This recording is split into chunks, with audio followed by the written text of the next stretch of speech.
Ultimate purpose is not survival. It's finding purpose in what you love. I'm pumped to be branching out and being like, hey, we're going to sit down and have a couple hour podcast. Is it? Is it, dude? Jesus Christ. We just like talked for 5 minutes. I'm like, is it though? I've always been inspired by this shit. Yeah. Dude, that pizza was so greasy. It was disgusting. It was not disgusting. Disgusting. Good times, Noodle Salad. I don't think I did either. Before you do headphones, I'm going to do a sync just so I can get everything. All right, watch your ears.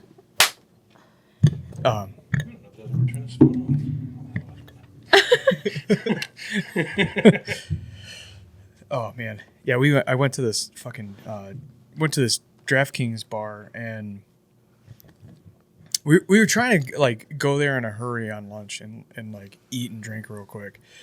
And every time I've been there, the people that are there like are kind of annoyed that someone's there, and It's the day shift. There's not supposed to be people there. yeah, but like if six like pipe fitters walk in, and you know that like as long as you keep them drinking and eating, they're gonna tip you probably $10 each.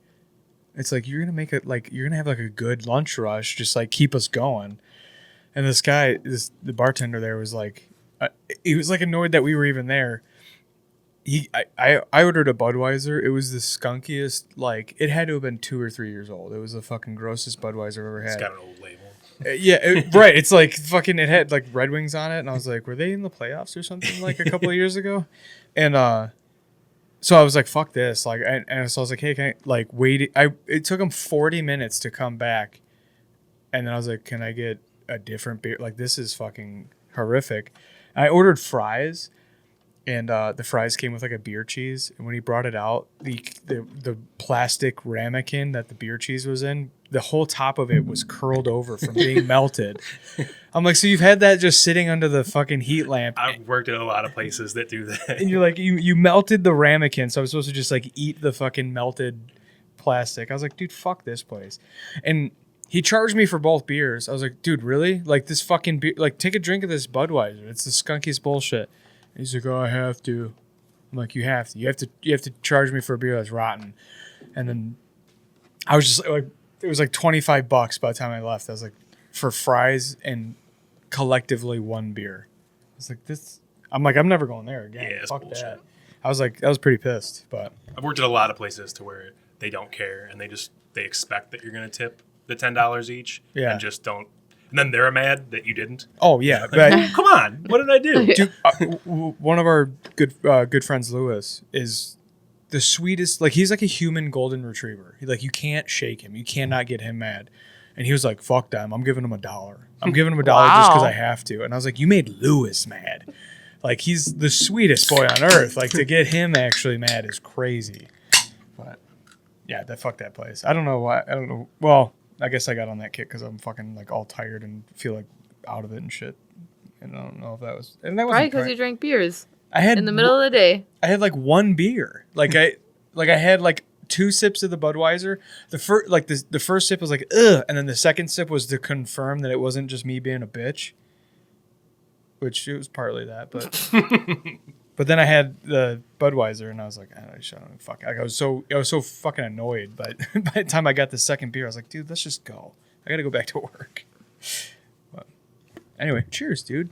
Thanks for making the trip out. Sorry to start off on such a negative fucking in a cranky mood. I am cranky because I fell asleep on the couch in the basement for, I mean, literally probably 5 minutes, which is just enough to wake up and be like, oh, Where am I? where am I at? Am I in my car on lunch? No.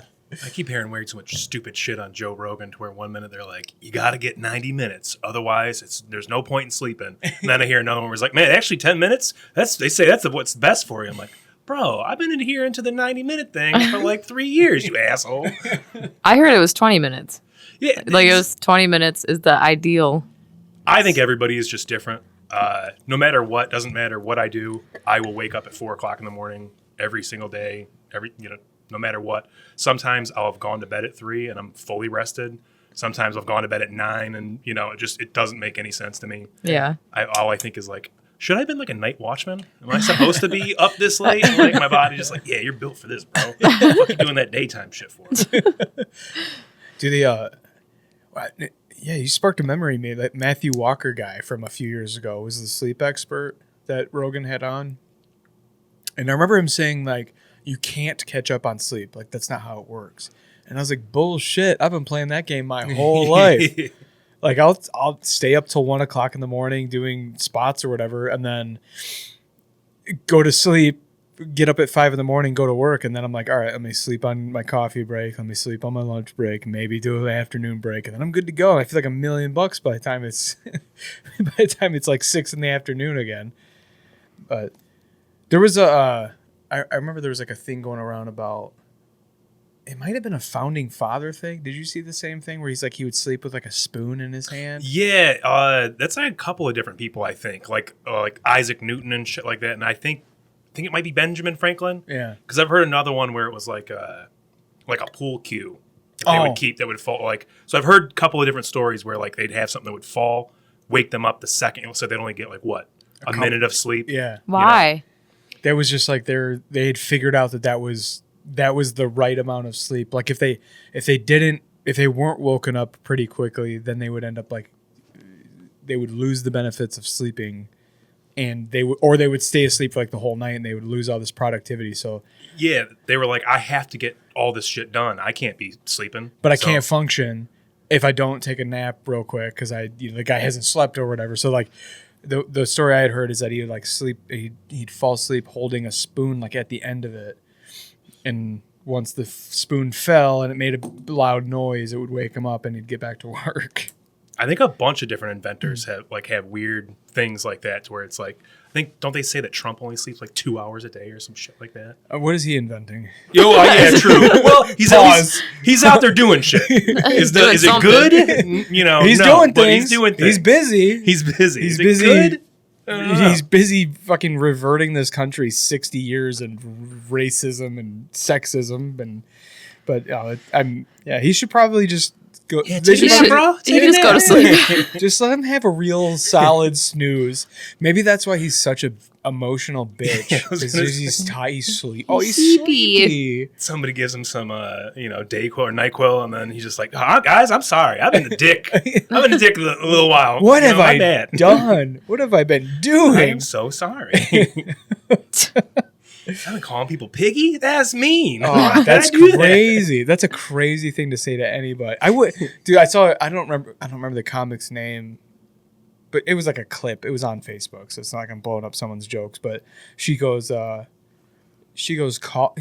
someone piggy. He's like, and she goes, I wouldn't call a pig little piggy. And he called her a grown woman. He said, shut up, piggy. Yeah. He's like, I wouldn't say that to a piggy. Man. He's like a fucking line cook. Like, what are you doing? Fuck. I'd rather have a line cook run the country. Actually, we know a line cook. Very reasonable person. Some of them. David. Oh, I'm like, who are you talking about? I could see the hamsters spinning the I wheels. don't know anybody that cooks food. I would rather have David running the country Yeah. than Trump. It's fucking, which is a hilarious thing to say. I agree. Yeah, it's crazy. You know what? I was never a Trump supporter, but I was not anti-Trump the second time around. When he the beginning of his second term, I was like, honestly, like the whole Biden administration was pretty fucking crazy. Some of the shit that they were doing, the DEI stuff, the auto pen stuff, the just straight up lying about him going senile, the Kamala Harris, withholding evidence to keep prosecution rates up, the response to COVID, filling parks with skate parks with sand, arresting people, trying to pay people or incentivize snitching on your neighbors for having a life during COVID. All that shit was dude, this is scary. All that stuff going on. I was like, this is that felt like new age Nazis. I'm not allowed to live or work or, I had a cop. I was remodeling my my sister was ripping a above ground pool out of her yard and a deck out of her yard, and I got stopped by a cop for it. They're like, "What are you doing?" I'm like, "Helping my sister." They're like, "You're not allowed to do that." I'm like, "It's my house too." They're like, "Can I see your license?" I'm like, "No." The fuck are you doing? Like, you're stopping. You're gonna do like a stop and frisk over me cutting down my sister's deck. Like, go fuck yourself, dude. We just got a flock camera right by my work, and I saw a couple sit down and do one of those poles that has the blocker on it. Oh, good. And like 20 minutes later, there was some, traffic cop there giving them shit. It's just like, you know what? If they're going to spend their afternoon doing it, let them do it. Yeah. You know what I mean? Like, it's Right. crazy that you guys were there that fast Yeah. to, and I don't even know what they're doing. Like, Dude, the flock. Wait, thing, there's something to block them? it's literally just a piece of cardboard. that like they're on just- a stick. Yeah, on a stick. They're putting it so close to the camera that it can't do anything. Yeah. Oh. And then they just sit there and hold it, had their lawn chairs, a cooler. I love that. There's not a lot of bipartisan agreement, and like it seems like this is something that everyone agrees on. This is fucking gross. Yeah, it's scary. It's scary too, and there's so much controversy with people stalking women. I mean, dude, there's women going from states where abortion's illegal. They're going to states where it is legal to have the procedure done, and then they're getting stopped and arrested for it when they return back to their home state. They're getting followed by these flock cameras, and they're like, "Well, we know what you did because we can see what you did." These flock cameras are everywhere? They're There's thousands starting of to them. become everywhere. I thought it was Thousands just of a them. Michigan thing. No, it's everywhere. It's Yeah. nationwide. Well, it was in the UK first. They actually they call them blade runners, and they're dudes that run around and cut them down. Oh, good. And, like there's literally videos of them doing it on a 4-corner all at once. Yeah. Like it's that much of a thing that like the blade runners struck again last awesome. night. Yeah.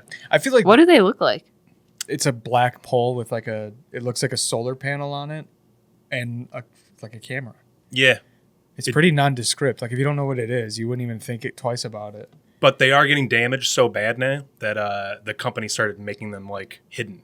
Yeah. Now they're like in a stop sign or something like, I'm not exactly sure what they're in. Oh, but, we'll like, figure it they're out. hiding Yeah, they're We'll hiding figure them. those really cool people will figure it out, and they'll. The fact that you have to hide them is like, all right, this is bad. Yeah. People clearly don't want them. You know what I Right. mean? And like if you have to disguise it, no, dude. Right. Well, and there's so much controversy. They're like, "Oh, we're just trying to find kidnapping victims." Like that's like it's the 1970s. Like you're not using this technology to find kidnapping victims. Like I don't even know of one person who has been saved by those flock cameras. But there are hundreds of cases of cops abusing it, like stalking their wives, stalking their ex-wives, stalking like potential partners. And there was even one where he just saw a woman he was kind of interested in and figured out her license or whatever and was stalking her, following her around. And all he had to do in his prompt was put test so that he could track her down. So, like, is it only cops that have, like, who has access no, to them? well, that's the scary, Yeah, we don't even know. that's one of the scariest things. Is like, we don't know, but it's a privately owned company. So whoever works at the company can do whatever the fuck they want. And by the way, even if there was a ton of government oversight, the government is made up of people. It's not some entity that deserves to have information on everybody's every move. It's disgusting. It's one of those things where the bad outweighs the good. Like, I'm sure, yeah, you probably can catch a few criminals with this, but are you really catching enough to where I need to give up? Have everywhere I'm at? You know what I mean? Like, I don't like that. yeah, and I mean, creepy. and there's so many cases of things going wrong. Like there was They're gonna be really disappointed if they a woman follow me. there was a woman that There's got not much arrested. going on. Well, that's the thing is that it's not just affecting criminals. It's affecting regular people. There was a woman who was arrested for being a porch pirate What does that because mean? stealing delivered packages off Oh. of porches. Okay. She was arrested and had to fight and have all these legal fees and all this time and her reputation dragged through the mud because a car that was the same as her car, because it's crazy that Rivian made more than one of those fucking trucks. She drives a Rivian electric truck. They captured a truck that looks just like hers, pull up, and a blonde woman jumps out, steals a package. Well, she's a blonde woman. She drives a Rivian. They tracked the Rivian. They thought they tracked the correct Rivian back to her house. They arrested her for stealing a fucking package when she had front door security camera footage, her Ring doorbell footage of her at home at the exact same time that the package was stolen. Like there's all these I've seen cases. that one because isn't it like they're hitting her with like, well, you commuted through here. We definitely have your license plate. He says coming something from here to here. Yeah, that's what I've seen. That one. He says something like, you can't. Like, I don't. He said something real stupid, like, "Oh, you can't fart in this county without us knowing about it," or something like that.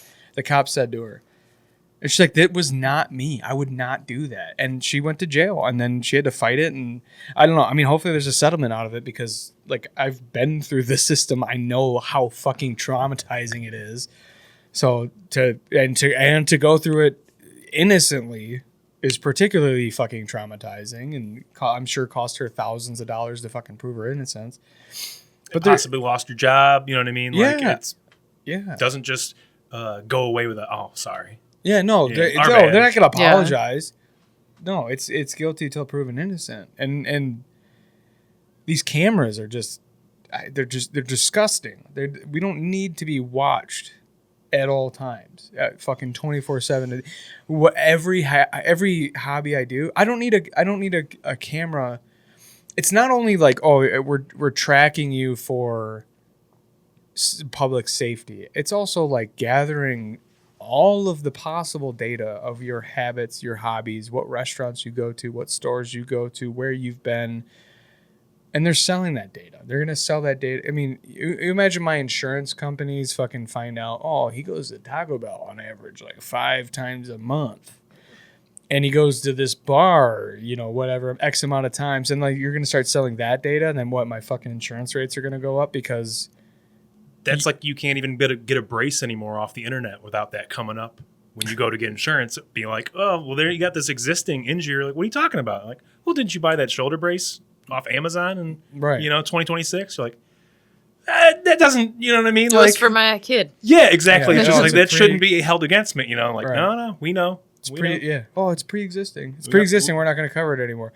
The entire world is becoming insurance agency fucking thugs. Insurance agents, insurance policy fucking enforcers. Like, I'm in construction, and there's so much oversight that is just enforcing insurance policies that make no sense. Like these people come up with ideas of how construction should be done, and you're like, actually, you're making this more fucking dangerous because of what you're expecting out of us. But then they have these safety guys who walk around who did a weekend of training and think they know better than the guys that are on the job, and they're going to tell you how to do your job, what's unacceptable. Dude, these fucking idiots on this job I'm on. Whenever you braze copper, you have to purge it, otherwise the inside of the copper fills with carbon. It's basically like you fill the pipe with like flaky black carbon if you don't have an inert gas going through the pipes. This fucking safety guy with his holier than thou attitude because he did a weekend of training shuts my purge off in the middle of me brazing like 30 joints, which is like hundreds of feet of copper, because he didn't think that it was safe that a compressed gas bottle was on. So it's like, oh, you just caused thousands of dollars of damage because you think you know better than the guys who are actually tradesmen. Mm-hmm. You're not a safety guy, right? No, hell no. No, but these I don't know. I mean, that's just one small example of all these. Like, honestly, I think insurance companies should just be fucking eliminated from the earth. I mean, they are thugs. There's policies that enforce these thugs. There's speed limits that work for the thugs. There's cops that work for the thugs, and they all fucking wear the badge of AAA or State Farm or Progressive or whatever fucking insurance companies, and they're all doing the same things. They're all trying to control the population so that they can collect money and not pay out any money. It's fucking disgusting. Mm-hmm. One of the biggest. I'm not a diatribe. I know. I don't know why you're going off about this right now. Because that's what's on my mind right now. One of the biggest arguments I ever got in with my brother, like it was a screaming argument over insurance. Because they go, hey, you can get a discount if you plug this tracker thing into your ODP2 sensor, which is like the sensor under your dash that you can plug in, and it goes into your computer or your car, and it tells. Normally, it's used for diagnostics. And he's like, "Yeah, I did it, dude. It's like $20 a month or something on Save It." I'm like, "You just like what the fuck are you doing? Why don't you just sign your life over to Skynet?" Like, it's gonna know when your seatbelt is off. It's gonna know when you braked hard, when you accelerated hard. Like, it's gonna track every habit of yours on the road. Like, you think that's worth $20 a month? I would pay 50 extra bucks a month if they didn't fucking bother me. Don't track me. Don't bother me. Well, shit, back to the flock cameras, talking to my boss about it. He was like, I don't care. If they want to watch me, watch me. What, do they watch me jack off on my couch? And I was like, it's not that they're going to watch you jack off on your couch. It's that one day they might make it illegal to jack off on your couch, and then they're coming and get you. Yeah. And then you're going to be pissed. Then you're going to be mad. Right. And then you'll be bitching like, God, why, who let all these cameras in here? I'm like, you did, asshole. You did. You didn't do anything about it. Yeah, you didn't push back at this. You know? People, on average, are so short-sighted. They're like, oh, I don't do anything. Yeah, okay, that's fine. It's just like when speech was being controlled by the left in the last administration, and to just because we don't really know each other, I would say that I'm like center left. Like I'm a Democrat. I'm a union pipe fitter. Like I vote the party line because why would I shoot myself in the foot? Socially, very liberal. Financially, I'm kind of conservative, but I lost my train of thought. Fuck. I think you need to get off the politics. People are short. People are so short-sighted with these things. Like when the compelled speech. That's what I want to talk about. Compelled speech. Everyone's like, punch a Nazi, and you're like, yeah, that's fine until they redefine what a Nazi is to be what you think. You know what I mean? Like you can't force people to say what you want them to say and think that that's gonna bode well for you. Sure, you can call it microaggressions, and you could say, oh, you're dead naming somebody and all these cute names that we give things. But when you no longer agree with the speech that you're being compelled to say, like that is so short. I will march in the streets with people I fucking hate to protect the freedom to say whatever the fuck I want. You know what I mean? Like that's this. I don't know, man. The climate is crazy right now, and because of that. Speaking of being short-sighted, is my boss is totally gonna be like, "You told everybody I jack off my couch?" Like, fuck. Yeah, I should have thought about this. Where do you do it? Fuck. Wait, are you supposed to not do it on your couch? Everybody knows that already, dude. I didn't give him your name, Mike. Oh fuck. Oh shit. Who works at? No, I can't plug that. I won't plug that. No, I'm kidding. They'll really get mad at me about that. The owner is a big comedy fan, so if I tell him I'm on a podcast, he might watch it. He'll be like, dude. Or he's going to be like, you didn't plug the fucking restaurant. What the hell? Oh, that's hilarious. You had a perfect chance. I don't know what these people want.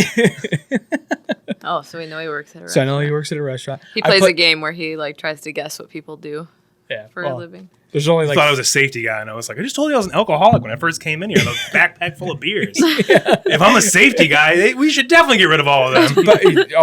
Dude, everyone on a job site is an alcoholic. We're just at different stages of pretending. Oh yeah, I did rough framing for a little bit, so I know. And all my friends are in construction. That's a different world than I'm in. Dude, Andy McFarlane was a rough framer. We were talking about that when he was on. Oh yeah, I watched that. Yeah, he we were talking about like, dude, going from for me going from a rough framing job site where like I'm building someone's fucking mansion in Oakland Township, non-union job, to going to a union job, it is so different. It's like a completely different industry. Because like on a rough framing crew, it's like there's dudes like actively fucking doing coke, and there's dudes like are hammered or so hungover that they're trying not to puke, and I was just like an 18-year-old kid, just like. Where do you need me? Hey Dave, where do you want me to go? I had this cook that once was interning at Ford, and we were like, you have to become tame now, right? And he's like, nah, everything's fine. It'll be all good. And he left, and he came back, and he's like, yeah, I got in trouble for throwing stuff on the floor in the break room, and this and that, and I told a dirty joke, and yeah, I'm suspended. And I was just like, yeah, dude, it's different. It's a different world. Yeah. Yeah, I feel like people that work in the food industry are more similar to tradesmen than office workers. You know, we all talk shit. We all have like no filter. A lot of us are completely emotionally impaired. Like just like, you fucking stupid piece of shit. It's very, very similar. And like you guys were talking with Andy, is that the younger generation now, they're like, you can't talk to me like that. And I'm like, this is the only way you're going to learn, bro. Like, I have to talk to you like this. Yeah. You don't get it. Like, you've almost killed me twice today. You know, like, I actually saved your life. And I'm like, they just don't get it. Shut up, Paige. Arms up. Fireball got me. Oh, dude. Dude, man. Yeah. Well, I mean, like in construction though, safety is a huge thing, but it should be up to the journeyman to maintain the safety on the job, the guys that actually know what could go wrong. You know, so like when I'm working with some kid and he does something stupid like walk under a pipe that's hanging off of a crane, it's like, dude, what are you doing? If that choker fails, that pipe weighs 6,000 pounds, you're going to die. Don't go under the fucking load, you know? And then he does it again, and I go, you stupid motherfucker! What the fuck are you thinking? Just fucking go. Go sit down. Go look in the fucking, go put your nose in the corner. Go put the nose in the corner, I'm fucking firing you. You know, and like just being a complete asshole. And they get bent out of shape, but then, you know, once they get more experience, they understand that like the hazing is completely necessary, because like a lot of the shit that we do is, we take for granted how dangerous it actually is, you know? I mean, there was like 2 years ago, there was a kid that was working on a school job. He's like 19 or 20 years old, working on a non-union job. And there's connections called Victolic connections. They're kind of like collars with two bolts going through them that grab a groove in a pipe. Mm-hmm. And so there was a Victolic cap, and on the end of the pipe, cap, collar, and the pipe was pressurized to, I don't know, make up a number, 100 PSI. And he was told to go tighten it because it was leaking. Under pressure, that is a fucking absolutely not. You're going to kill somebody. You don't touch anything that's under pressure. If you have to change something about a fitting while something is under pressure, you have to bleed the pressure completely down and start over. And he went, and his face was right here, and he hit it with an impact trying to tighten the bolt, and the collar broke, and the cap blew his head off of his shoulders. You know, just fucking brains all over the wall of the classroom, dead. And it's so, if you're going to be in this world and you're going to take it seriously, you're going to get fucking yelled at so that you survive. You know what I mean? Like it's I don't know. I'm the younger generation coming in, and in combination with safety people, they want this hazing culture to end. And I'm like, it's essential. There's the reason that this hazing culture exists. It's not just because construction is full of bullies. It's because we're full of, it is, and it does make the job fun, but the hazing culture is important. You have to haze to keep people alive, because they don't understand how serious some things are. Canada's got these PSAs. Have you ever seen them? They're workplace PSAs, and I think that's kind of their point, is don't be a fucking idiot.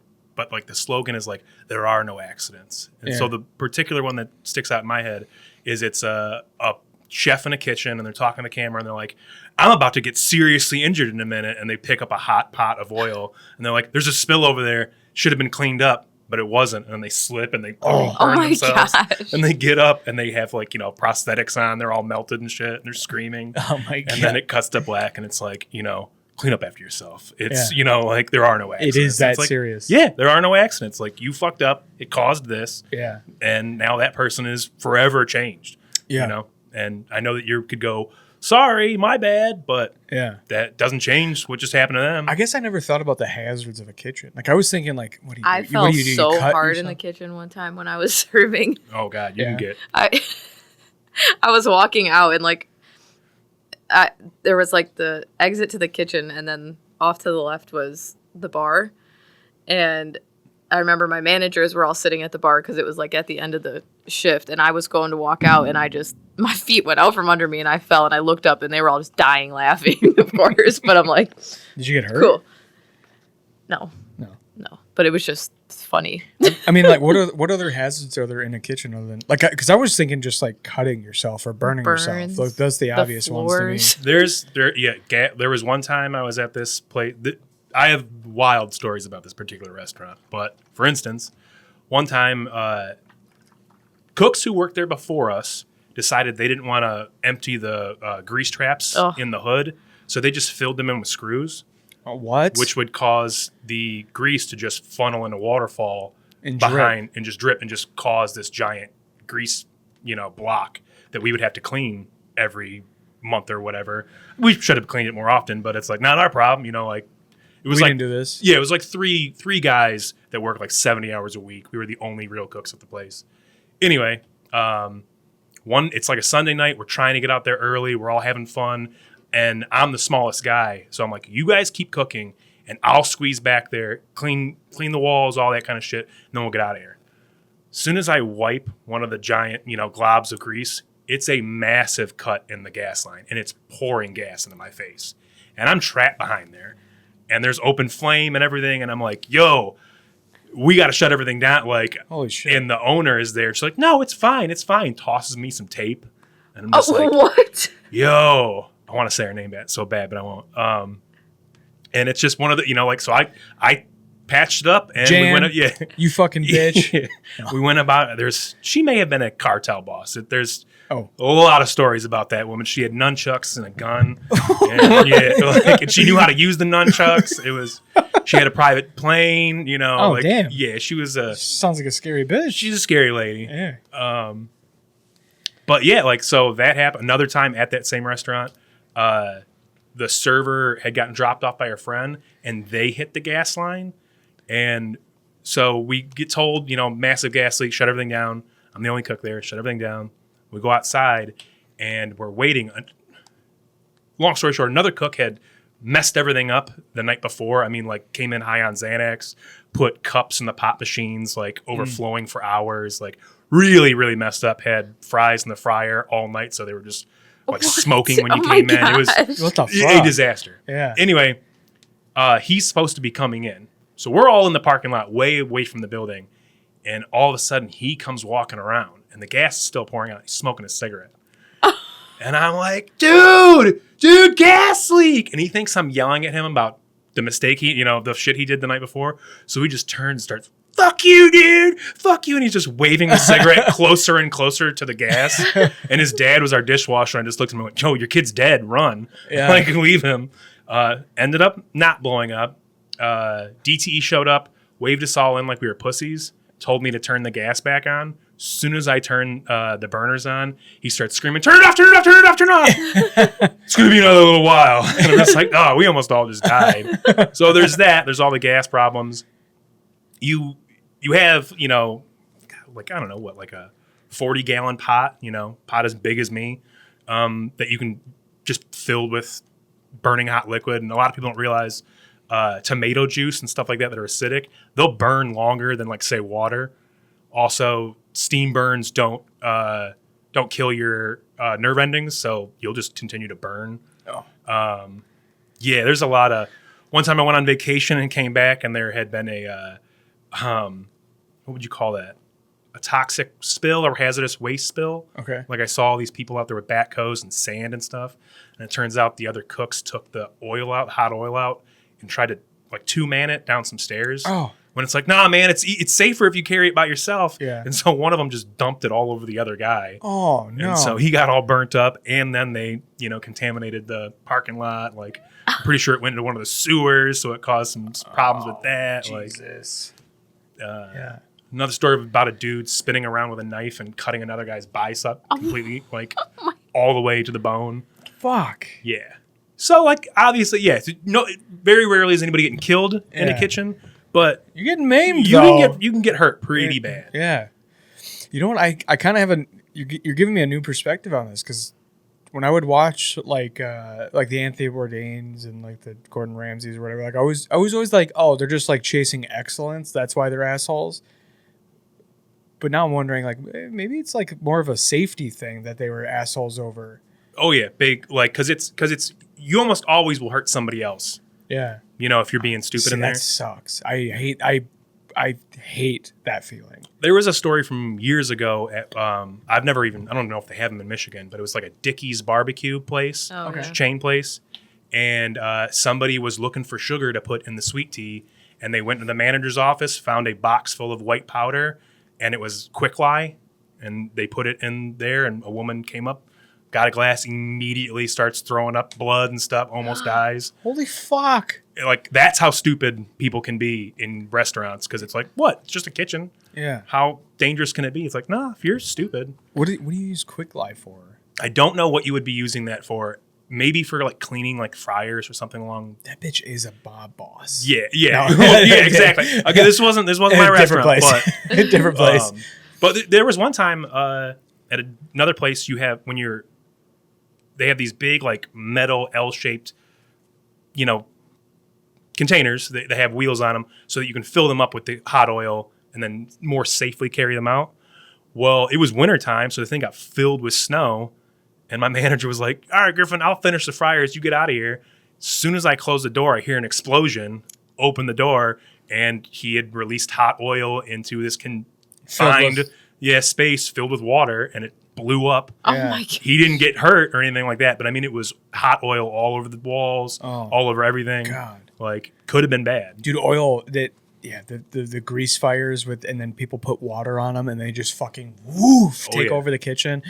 That was like a big part of my feed for a while, like a couple of months. I was just like watching these grease fires, like grandmas trying to security cameras in their fucking kitchens, and they're trying to put out fires with like cups of water, and then the flames just go up to the ceiling, and then just you can't see anything else.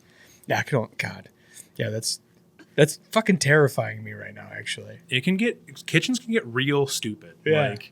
And people cross-contaminate stuff, so like getting people sick, all that kind of like, you'd be amazed how many people will grab a piece of chicken and then like try to touch their face, and you're like, how are you not grossed out by that? Like, I understand that you don't care about other people, but like you're that clueless about yourself.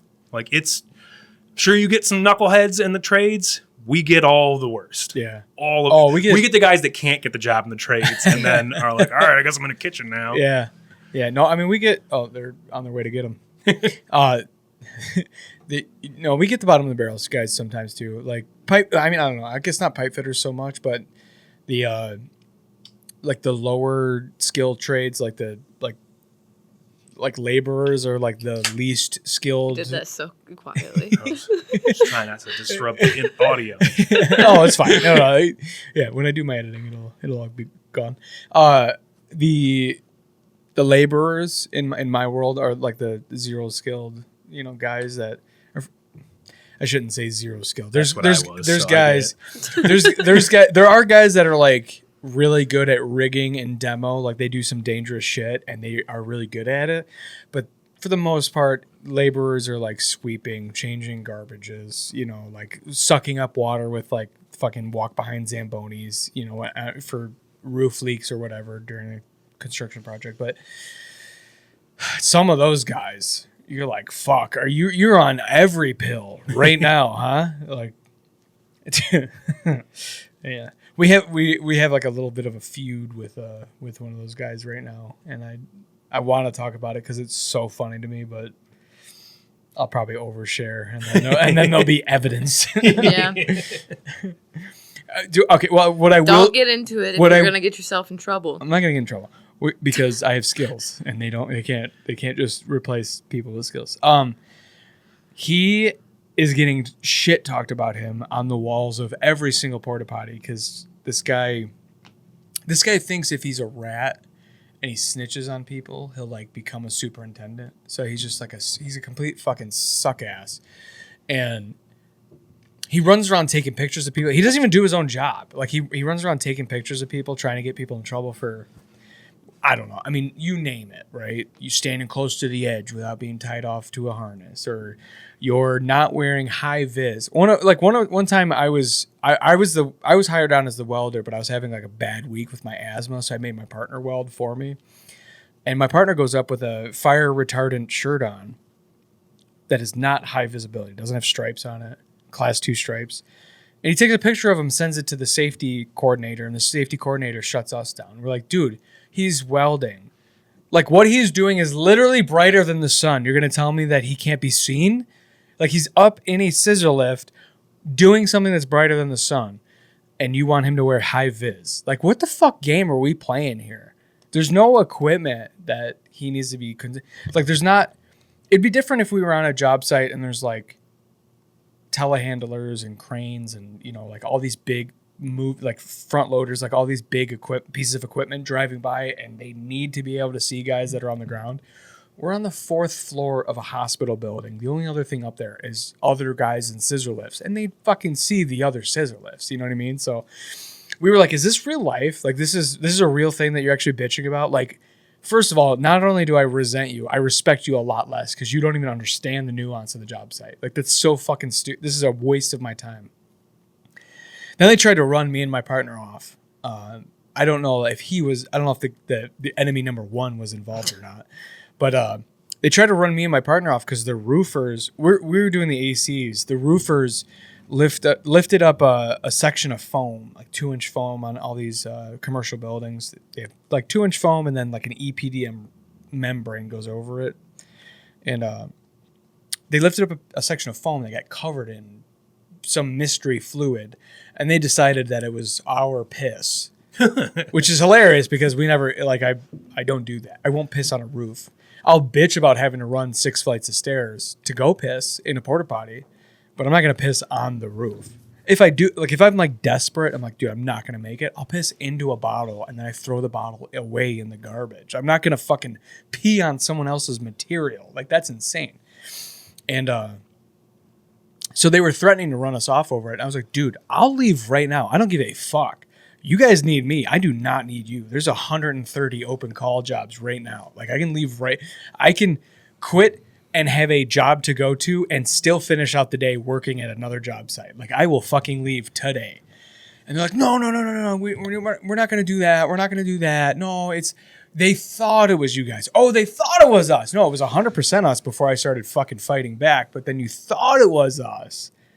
And they're like, well, there's also tin knockers that are working for your company. So it must have been the tin knockers because they said it was your company for sure.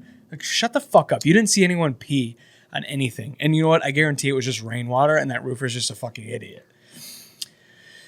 This job site, I'm very burnt out on. Very burnt Sounds out. like on. You don't say. I'm trying to remember all the other stupid shit that happened now. It's okay. You don't have to get into all of it. I do. Fuck him. We had a front of house manager not too long ago come running in the back in the morning and be like, what do you fucks clog the toilet? Who took a shit upstairs? And just start freaking out. And we're all like, I don't think anybody went upstairs today. I don't think anybody did.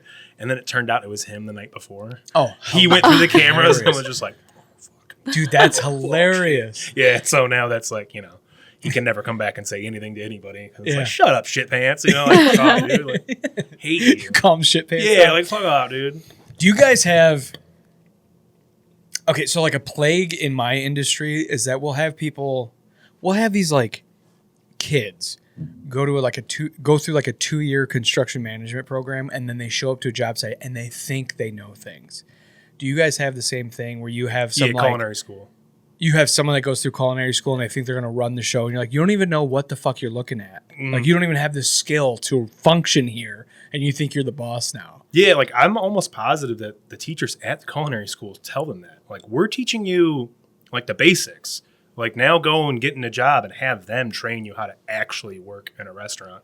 And there are so many people that are like, I'm just wasting my degree. I should be the manager. I should be the head chef. Like, I have all these ideas. And then you find out that they wanted to put some very basic dessert on the menu, and they want a cut of that, of every single one that's sold. Because it was their idea. And it's like, that's not how that works, dude. That's hilarious. People don't realize is that when you work in a restaurant, you create a menu item, it's theirs. Yeah. Right. It's theirs. Yeah. You have to, cool, you get to have your name on it, and then you're getting the experience of, did it work out? What do I need to do differently in the future? All that kind of stuff. But you don't get to take it with you once you leave. Yeah. It's theirs now. Do you feel, in that sense, do you start to feel like an indentured servant? Oh yeah, that's 100%. I've always said I feel like restaurants are like one of the last even though we're talking about regulation sucks, nobody gives a shit about you in kitchens. Yeah. Kind of like how you're talking about, I have skills. You can't get rid of me. I wish that was the case in restaurants. I've been doing it 23 years, and every single time I've left a restaurant to go to a new one, They don't give a shit about your experience. How old are you? I'm really old. I'm a lot older than you think I am. Let's guess. Yeah, go ahead and guess. You have youthful eyes. Not to sound like I'm hitting on you, but you do have youthful eyes. I literally thought you Never were gonna like. hear the end of that from my friends. I literally thought you were my age. I'm 32. I'm a little bit older than you. I'm 38. Okay. Yeah. 38. Right on. I would have been like your, high school noon aide at middle school or something like that. I've been working for the teacher filing papers or some shit. So anyway, fucking baby eyes over here. Dude, so Baby eyes. So but you can't okay, so if you've been doing it for fucking 20 years, I mean, They will, if I go into another place and unless they call me looking for a chef Yeah. or something like that, or a very high up position, which they almost never do, because they know that people are always out there looking for a new job, getting pissed off, getting screwed over somewhere. yeah. Almost every single time they look at my resume and they're like, what's the least amount of money he's worked for? And then that's what they try to hit you with. Yeah. Almost every single time. And you're like, no, dude, I just left a job making this. And they're like, yeah, well, you left that job. Well, you need a job. And Yeah, I don't need you. Yeah, it's insane. Like, and then What's the worst industry? Like, there's industries within that industry, right? Like, there's like, I don't know. I mean, I don't want to make up a bunch of shit because I don't really know, but I'm guessing like, all right, you could go into pizza, or you could go into fine dining, or you can go into fucking whatever, like high volume dining, steak houses or whatever. Like, what's the worst one that you've worked in? worst one that I've worked in is family owned Coney Islands. Okay. That's where they're like, I own you. Yeah. And they'll try to do weird. Come on, let me pay you cash. Let me do this. Let me do that. And since I'm paying you cash, I'm gonna pay you a little bit less than what you're worth because you're making up for it in the long. There's always They shady. play games with taxes and Yeah. insurance and Then they don't pay you 1 week because I'm not making any money. I'll get you next week. Stuff like that. Because like serving is almost always good. Being a bartender, server, if you can deal with the public, you can make bank. I made great money as a server. Yeah, you can make that's why there's always a war between the kitchen and the front of house is because the guys with the skills aren't making any fucking money. Shit. They're not making Yeah. Isn't anything. that gross? And then you just have a girl wearing like yoga pants making fucking $400 a day. But the thing is That's like annoying as fuck to me. it is. I had a girlfriend once who was like, 5 years younger than me. So that's like another thing in the back of your head is like, God, I've been doing this for so long. You just started, and would make my paycheck every single weekend day. You know what I mean? Yeah. So like making triple Yeah. what I make, and then not, she's still working 6 days a week. So she was raking in money. Yeah. And yeah, you're just, where's like, I didn't even work at a busy restaurant either, but I made pretty decent money. What did you make like a week in tips Oh, I have no idea. or I a don't day? remember. Like a couple $100 a day? We would be split up into shifts, and I would say like you had like your morning shift and your night shift, like a couple hundred per shift. Per shift. Yeah, And you could work both shifts if you were scheduled. to work both shifts. Yeah, but that would be like a weekend. During the week, it wasn't that much. Yeah. Next door here at that bar, I remember sitting there one time and I was, my buddy worked there. Her name was Taya. She goes, I'm like, what's wrong? She's like, it's just a slow ass day. I don't even know if it's worth it being here today. I'm like, what do you mean? Like you haven't had any customers? She's like, I've only made like 400 today. It was like a Tuesday. I'm like 400 today. Yeah, I never made that much. I'm like, I've went to school for 5 fucking years to make $400 a day. And you're just standing around waiting for some drunk to come in and order another beer. the other thing. Like, I'm sorry, but listen, I never look in someone else's bowl to be like, hey, you have too much food. But that particularly pissed me off. I was like, fucking really? There are a lot of waitresses that, because you know how it works. People, the later it gets, the slower it gets. Someone starts getting cut. It's Yeah. like, who wants to go home? Who wants to go home? And it's almost always the person who made an insane amount of money. They made their nut. They're done Yeah. for the night. Yeah. I'm ready to go. I don't care. Yeah. I could be here for 4 hours, and then the person who didn't make any money is like, I guess I have an ugly face, I'm staying all night long. Yeah, well, there were days when it would be so slow. Like my shift would start, and then like half hour in, they'd be like, "We're just gonna send you home because there's no one coming in." So Yeah. then I Oh my wouldn't make God, any money. You were the ugly one? I wasn't the ugly. I wasn't the ugly one. Just I kidding. was also the youngest one. So Yeah, I'm just kidding. there were There's like laws that they had to. There's like a 25-year-old there with kids, and she's like, "Send that bitch home. She doesn't need gas money. I gotta feed babies, dude." There's almost always a male server who's like, I'll stay. I'm not making anything. No one's Right. tipping me at all. Right. Yeah. Honestly, I like as a customer, I get annoyed if I get a male server. They're almost overzealous, and then like, "Hey guys, how are you?" And I'm like, "Fuck you! Like, get out of my face, dude." Yeah, it's like you want to Relax. You want a male bartender, but not your Yeah, waitress. right. And it's kind of like feel like people feel that way about like nurses because it's like I was gonna say that exactly. you're not gonna be soft with me. I want to be soft. Like, get a lady in here. I told you about this. I had a male nurse at one of my recent ER visits because when the pollution was going on, I had really bad asthma reaction to it. I was fucking miserable from the wildfires. Mm-hmm.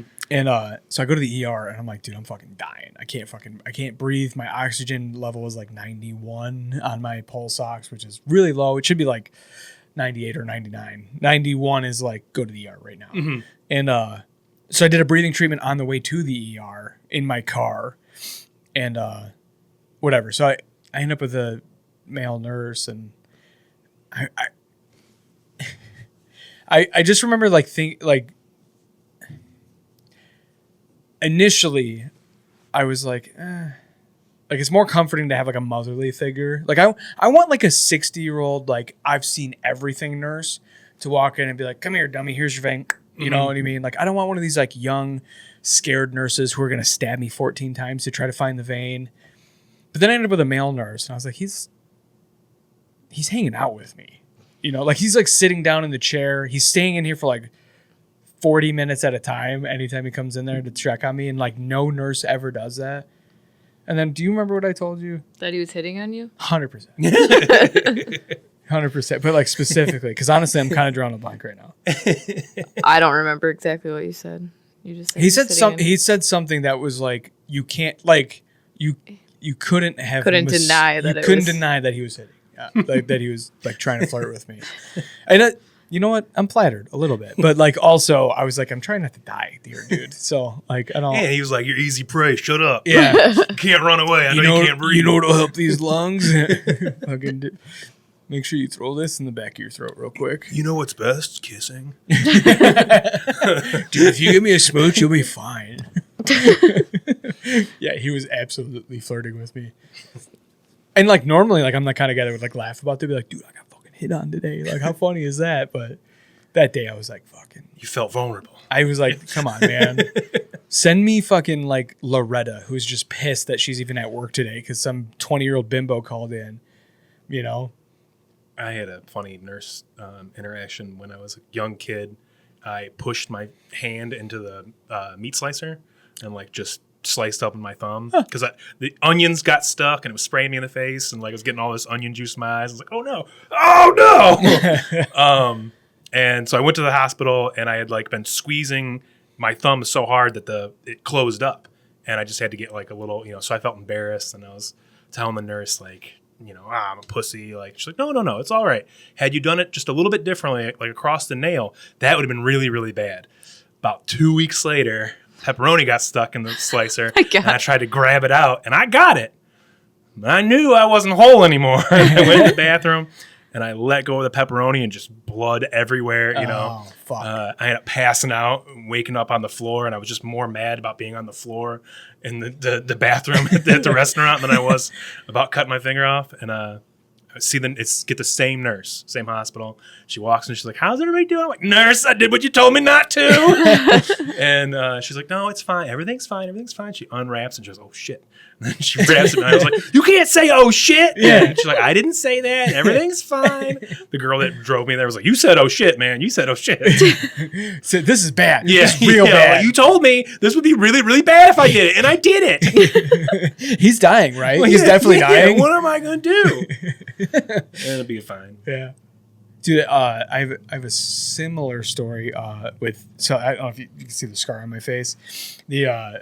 I don't know if you can see it. Is it super? I mean, I don't know. I don't see it. It's on my face. Is it like? Is that like the first thing you see when you see my face? Is a fucking big scar on my cheek? No, but I'm glad you're going to tell me the story because I was trying to think of like ways to be funny on the podcast. I was like, I got to be cool. And I was like, what if I hit him with like, hey man, I don't know. I'm just trying to say this the most delicate way. What the fuck happened to your face? What happened to your face, dude? But yeah, no, it's not immediately He's been preparing. But I noticed it in hilarious. one of the videos. I was like, oh shit, he got a big ass scar on his face. I do have a big scar on my face. Okay, so mistake number one. Okay, well, I did a part. Never fight a Mexican guy with a box cutter? Yeah. That's That's exactly exactly what what happened. I'll tell you what the lie is that I used to tell people for fun is that a tank blew up in my face and that's how I got the scar. But I'll tell you the story of how that's kind of true, but it's a lie by omission. So I did apartment maintenance for like 10 years. And the number one mistake you can make, which you'll agree with, is hiring your girlfriend's boyfriend. Your girlfriend's. Yeah, that's a mistake. Hold on, pause. He's Hard going to pause. find out for sure. Your girlfriend's friend's boyfriend, right? Like, hey, can you get fucking so and so's job? Yeah, does he know how to do anything? Probably. Okay, yeah, sure, whatever. Like, I need a guy. Yeah, I'll just take a body. I need someone to help me fucking shovel in the snow. So yeah, I'll take anybody. I don't give a fuck. I can train him on everything else. Anyway, so we work 9 to 5. He calls me over. My girlfriend's friend's boyfriend calls me on the radio. And he goes, "Hey man, are you busy?" I'm like, "What's up?" It's like 4. It's like 4:15, and we leave at 5 o'clock. He's like, "I got this. I'm doing this this toilet work order, and I can't get the thing to stop leaking." I'm like, "First of all, why the fuck are you doing a plumbing work order in the last half hour of the day? Like, what are you doing? Like, all right, I'm on my way." And so I go to the garage and I get all of the parts to rebuild the toilet because I can rebuild the toilet faster than I can find some fucking mystery leak. So I get a fill valve, a flush valve, a ball cock, a fucking tank to bowl gasket, tank to bowl bolts, wax ring, a fucking flange repair kit. I mean, fucking everything to just rebuild the thing in a frantic half-hour panic and then just be done with it because it's probably one of those things. And so we disassemble the toilet. I rebuild the whole thing. I put it back together. I turn the water on. Everything looks like it's holding. And he's like, "Oh, there's a drip." And I was like, "Oh fuck!" It's dripping under the tank of the toilet.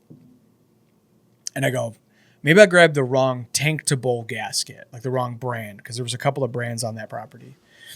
So I go, you know what? I'm just gonna crank down on the tank to bowl bolts. There's a bolt that goes through the tank into the bottom portion of the toilet that you sit on. So I'm like, let me just crank on those. It'll crush that gasket a little bit. It'll be good enough for the night. Then we can go home and we can fix this tomorrow. Or I can just replace the toilet tomorrow. So I crank down on the bolts. And again, we kind of like flush it, let it like cycle through. And we're like, all right, it's like dripping less. And he's like, I don't know. Dude, it's kind of like, I think it might be dripping still. But because we've been filling it with cold water over and over again, the whole thing's sweating. So we're like, is it just sweating or is it actually wet and dripping? And he's like, I don't know, I think there's a drip underneath. So I put my face underneath the toilet and just my ears are ringing. I'm like, what the fuck? And my feet are wet. So I jump into the bathtub because we don't have our shoes on. We're in someone's apartment. So I jump into the bathtub and I reach down and I shut the water off. And I just happened to see, like, out of my peripheral vision that the entire tub surround was red. And I go, dude, did I get cut? And he goes, oh, fuck. And he's like trying not to throw up. And he goes, oh, it's just gone. It's just gone. There's nothing there, dude. It's just gone.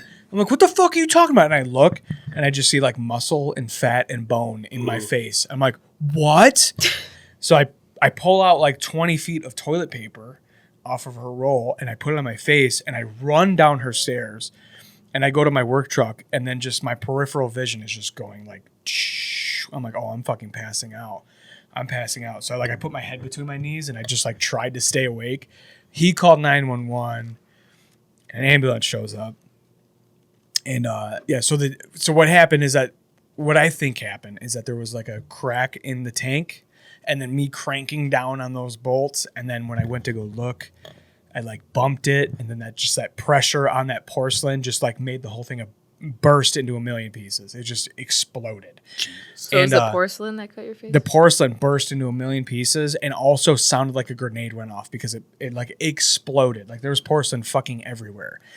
And so yeah, the porcelain went through my face. I didn't even feel it. I had no idea that I got cut. I just happened to see the blood on the tub surround because I severed capillaries in my face. So I was spraying like that one goalie that got his neck cut back in the day. Yeah. Like it was fucking spraying. And so I'm holding the toilet paper on my face. The ambulance shows up and they're like, just keep pressure on it. We're not going to have you uncover it, you know. And like we get to the hospital, Crittenton, and they wheel me in. I get into the room and the nurse is like, okay, we need to get that off your face because that toilet paper is going to start like crumbling and it's going to get into the wound and that's not going to be good for you. So she's like, let's go ahead and take the pressure off. And my bicep is on fire because I've been holding it for like maybe a half hour at this point. And so I'm like, oh thank God. You know, I take it off. As soon as she peels it down, all over her neck and chin and shirt. She's like, and she goes, oh, God damn it. I literally just fucking changed. And she covers my face back up. She's like, I'm sorry. That has nothing to do with you. I'm so sorry. I shouldn't have said that. It had nothing to do with you. And she's like, I just changed. I just fucking changed. And I was like, you're good, dude. My mom's a nurse. You could talk how you want to talk to me, you know? You also just got AIDS. Joke. Right. And then they, so she has me holding it again. And I'm like, fuck, dude, my bicep's on fucking fire. Like, I thought I was done with this. She leaves for a couple minutes. She comes back with the doctor. And they have these Q-tip sticks that she has to, like, snap at the end. It's to chemically cauterize the capillaries closed. So they're like, all right, so what we're going to do, and they're peeling this paper open. It's all very sterile and fucking, like, clinical. But you're like, hey, you're talking about chemically burning my fucking face. Like, stop acting like this is normal. This is fucked. I'm like, okay, so what we're going to do is we're going to, and I'm going to crack this, and then I'm going to press it out, and it's going to hurt. It's going to hurt a lot. It's going to hurt. But the numbing agent hurts a lot worse. So this is going to hurt for a minute. The numbing agent's going to hurt a lot while we move the needle around in your face. So we're just going to do it without that. I'm like, okay.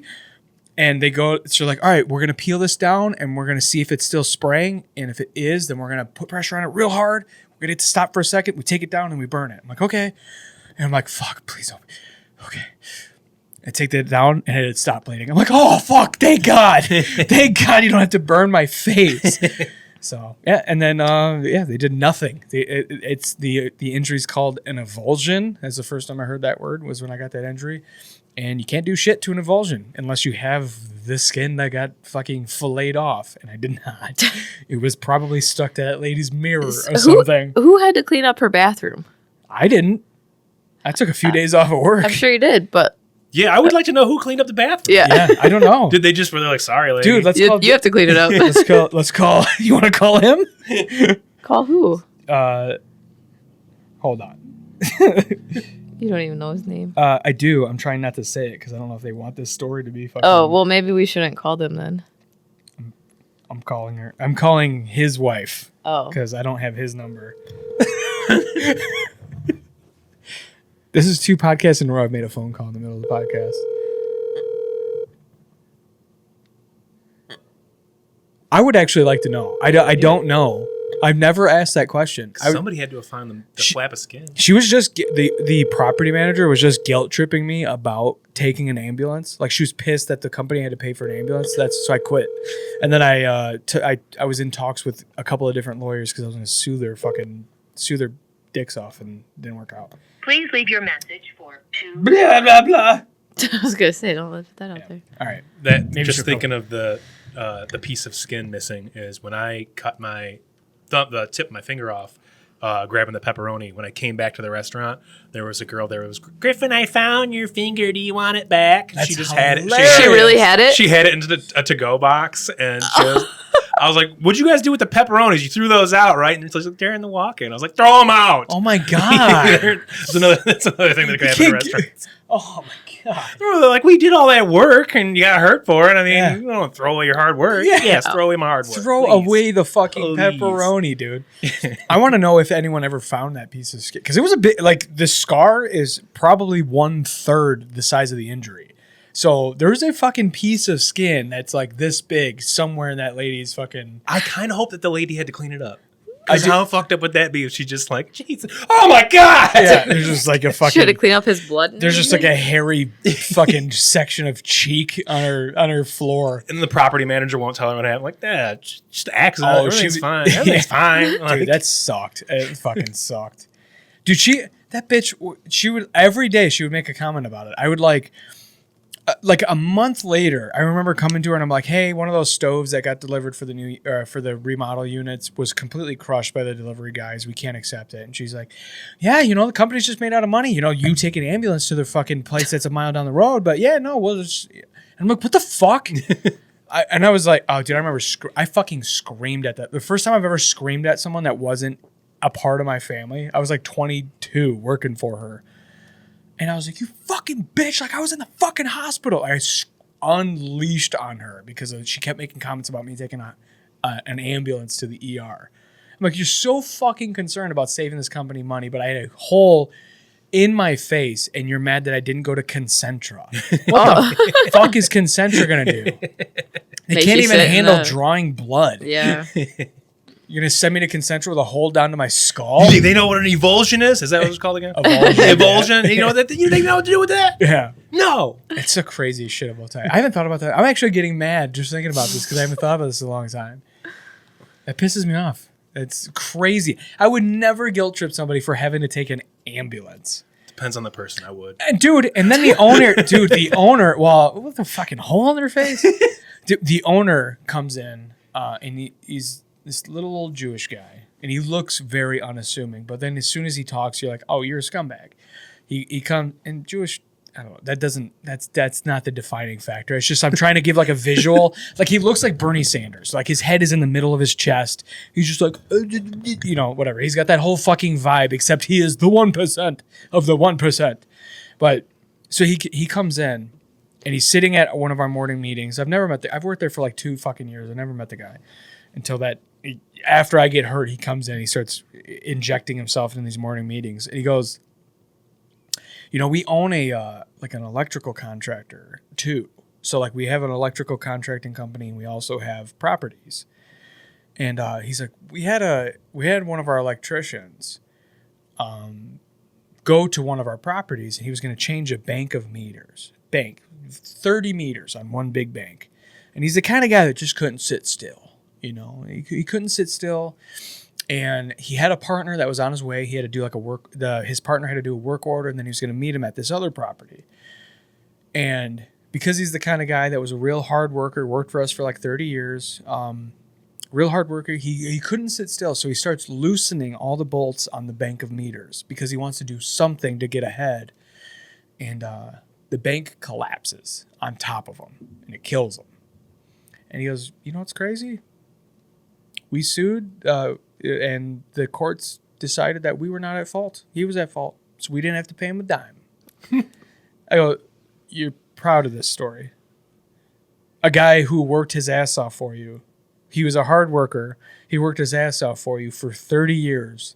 And he was such a hard worker that at 60-something years old, he couldn't be bothered. He could not sit still long enough to wait for a partner so he could do the job safely, and he dies because of it. And your point of pride is that you didn't have to pay his widow anything. I'm like, yeah, all right. So I quit, like, pretty much immediately after that. I was like, fuck these people. These people are scum, dude. I'm starting to think safety guys are a little bit necessary. They're not. No, they're not. No, that's a non-union guy. Oh man, safety guys would be more necessary on a non-union job site. That's the funniest part about it, because those guys are not educated. Yeah. Like I was not true. educated. I didn't before I got in the union. I didn't know that could happen. A fucking toilet, could put a hole in my face. What? Yeah, just thinking back to some of my buddies they were never union, and the things that they've been asked to do is like, yeah, you definitely need somebody's safety on those jobs for sure. Yeah. My dad's a painter, and the amount of times I've seen him bungee cord ladders together just to get to a peak that they can't get to, and just like, come on, dude. What are you thinking? Come on, get the man. right equipment. Like, Whatever. Bid for the right equipment. Get a fucking scissor lift in that tall ass house. Oh my God, my dad works between him and like 3 other guys, so they get the jobs, And then he shows up to find out what it is. He never knows Yeah. what's going down. Half the time they're always like, hey, did you bring your ladder? And he's like, God damn it. Like, you guys should have told me. You didn't. Yeah. I mean, there was one of the silver linings of working union jobs is that they are very safe. And normally you have the correct equipment for the job. You know, and the main problem is on this specific job site is that you have a bunch of dumb fucks who are the management of the job. So, I mean, like if you picture we're building a hospital, you picture the mechanical of a hospital. You're pretty much going to let the guy who's highest go first and everyone who is lower and lower and lower in this commercial building come in later, you know, and there's like data cable trays that are blocking pipe that's going to go 10 feet higher than it. It's like, we're not going to remove the cable tray. So just climb over it. I'm like, the guys that are going to fire me for climbing are telling me to climb over a cable tray to do brazing. I'm like, this is just the dumbest shit of all time. Like the mismanagement of this job is crazy. I can't. This might be the worst job I've ever been on as a union pipe fitter. It's affecting my mood at home. I'm coming home pissed and I can't shake it like all day. I'm like, dude, it's time. It's time to fucking move on, you know.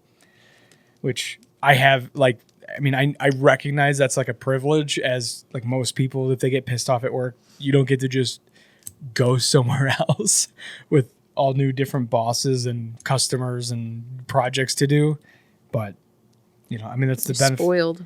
I am, but it's also it's a necessary evil in my world. You know, you get stuck fucking doing some stupid project for what's that word I'm not allowed to say, for dumb people. It's fucking draining. I thought we were allowed to say it again. I was going to say it earlier. You can't. Not in front of Paige. You can't. Dude, one time I said, he's being fucking neurodivergent. Paige was like, don't. I was trying to weaponize the new word. Trying to be an asshole. Doug Stanhope's got a bit about that where he breaks down the evolution of, you know, that every term for being stupid used to be a medical term. Yeah. And then they're like, Mongoloid. and then we took it over and made it funny. And then he went into he's like, man, you're being a real neurodivergent, you know, like went into like a very like, you know, long, drawn, like clinical, you know, thing. He's like, we're taking it. It's a matter of time. It is We ours. will start using it and you'll have to come up with a new one. Yeah. That is Probably. hilarious. That is hilarious. There's just always going to be shitheads that are like, that's good. I'm using it. Yep. Just What's that? Do you follow Kill Tony at all? a little bit. Do you know like that new guy that's been like completely killing it on The closer, Pat O'Neill. Pat O'Neill. Yeah, Have you kind seen of his? a goofy looking guy. Yeah, it's balding, but he has long hair. You saw his bit about the NAACP. I don't know if I've seen that one. Dude, it's so fucking... He's like, national advancement of colored people. Whoa! You can't say that. We need to update this. He's like, how about the national advancement of African-American people? The NAAAP. Or for short, the NAPI. It's such a great joke. Dude, he is one of the greatest writers. God damn, some of the stuff that he says is so... Like, I want to start watching Kill Tony again just to see him, you know. My boss is a huge Kill Tony fan. He's been telling me, he's like, did you watch last night? I'm like, no, I kind of try to not watch any comedians that aren't like big time just because I don't want to like... Be inspired and steal. And... Yeah, well, because I feel like it's so easy if you're always listening to comedy. It's one thing to hear like a established person because you kind of like... Oh, that's Louis' bit. Yeah, and you can tell that you're writing it in their voice. Yeah. But if it's a newer person that you're not really that familiar with, you might forget that you heard them say that. Oh, yeah. And then you're like, I'm a genius. Yeah. You know, I've done that so many times where I'm like, this is a good joke. And then I hear somebody else at work say it. You're like, fuck. Damn, really? Yeah. You guys do that all the time? That's Yeah. a thing? Like, Yeah. I don't watch... Same. I don't really watch stand up except for like big guys stand up, you know, or like if there's like up and comer guys like Jeff Arcuri, I watched his new special because he's fucking hilarious. So I was excited to find out that he had a special, but as far as like shows like Kill Tony or like other local comedians, they'll put out videos and stuff. I'm like, I don't want to watch it because I don't want to take out, like, I don't even want to risk taking on someone's bit and thinking that it was an original thought. Like, that scares me. I don't want to be that guy. I have this line. It's I guess part of the punchline, but like it has nothing to do with this other person's joke, but it's just the way they things have become considerably harder. Just the considerably harder part, I think, is the only two. And I'm like, I heard them do it like 2 weeks after I had done my bit, and I'm like, did I get it from her? Oh yeah. Did I steal that wording from her? Like, started getting in my head, and I've literally been going back over my stuff. Like, all right, how can I change that? I don't want that to be in there anymore. Yeah. I feel like I stole that from her. Yeah. No point in my mind thinking, did she watch me? Right. Like, It's it like, had I to don't want to be be. the one stealing. Me and Vontae Bailey were talking about this. Like it's he thinks that no one's original anymore. I don't agree with that. I think there's a lot of original shit out there. Like, that's like new up and coming guys coming up with actually original premises or original ways to do stand up. But there's so many premises that have been beaten to death. Like, I always joke about like there's like, if a comic has a thing, a disability, a traumatic upbringing, they're a minority. Like, that's what the majority of those people that are doing stand up are going to be talking about that thing. Oh, I'm a midget. Oh, I'm so black. Oh, I'm such a woman. You know what I mean? And it's like, those premises are beaten to fucking death. Like, please stop just doing cult of personality comedy. Like, those premises I fucking hate.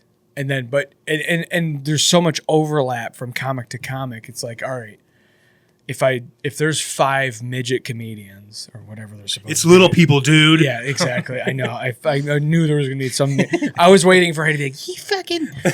But like, if you watch 5 little people comedians, they're all gonna be talking about the same thing: how they got bullied, how they had to become resilient, how they, all their bathrooms and whatever. You know what I mean? It's gonna be the same fucking things, And I just fucking hate those premises. I hate those.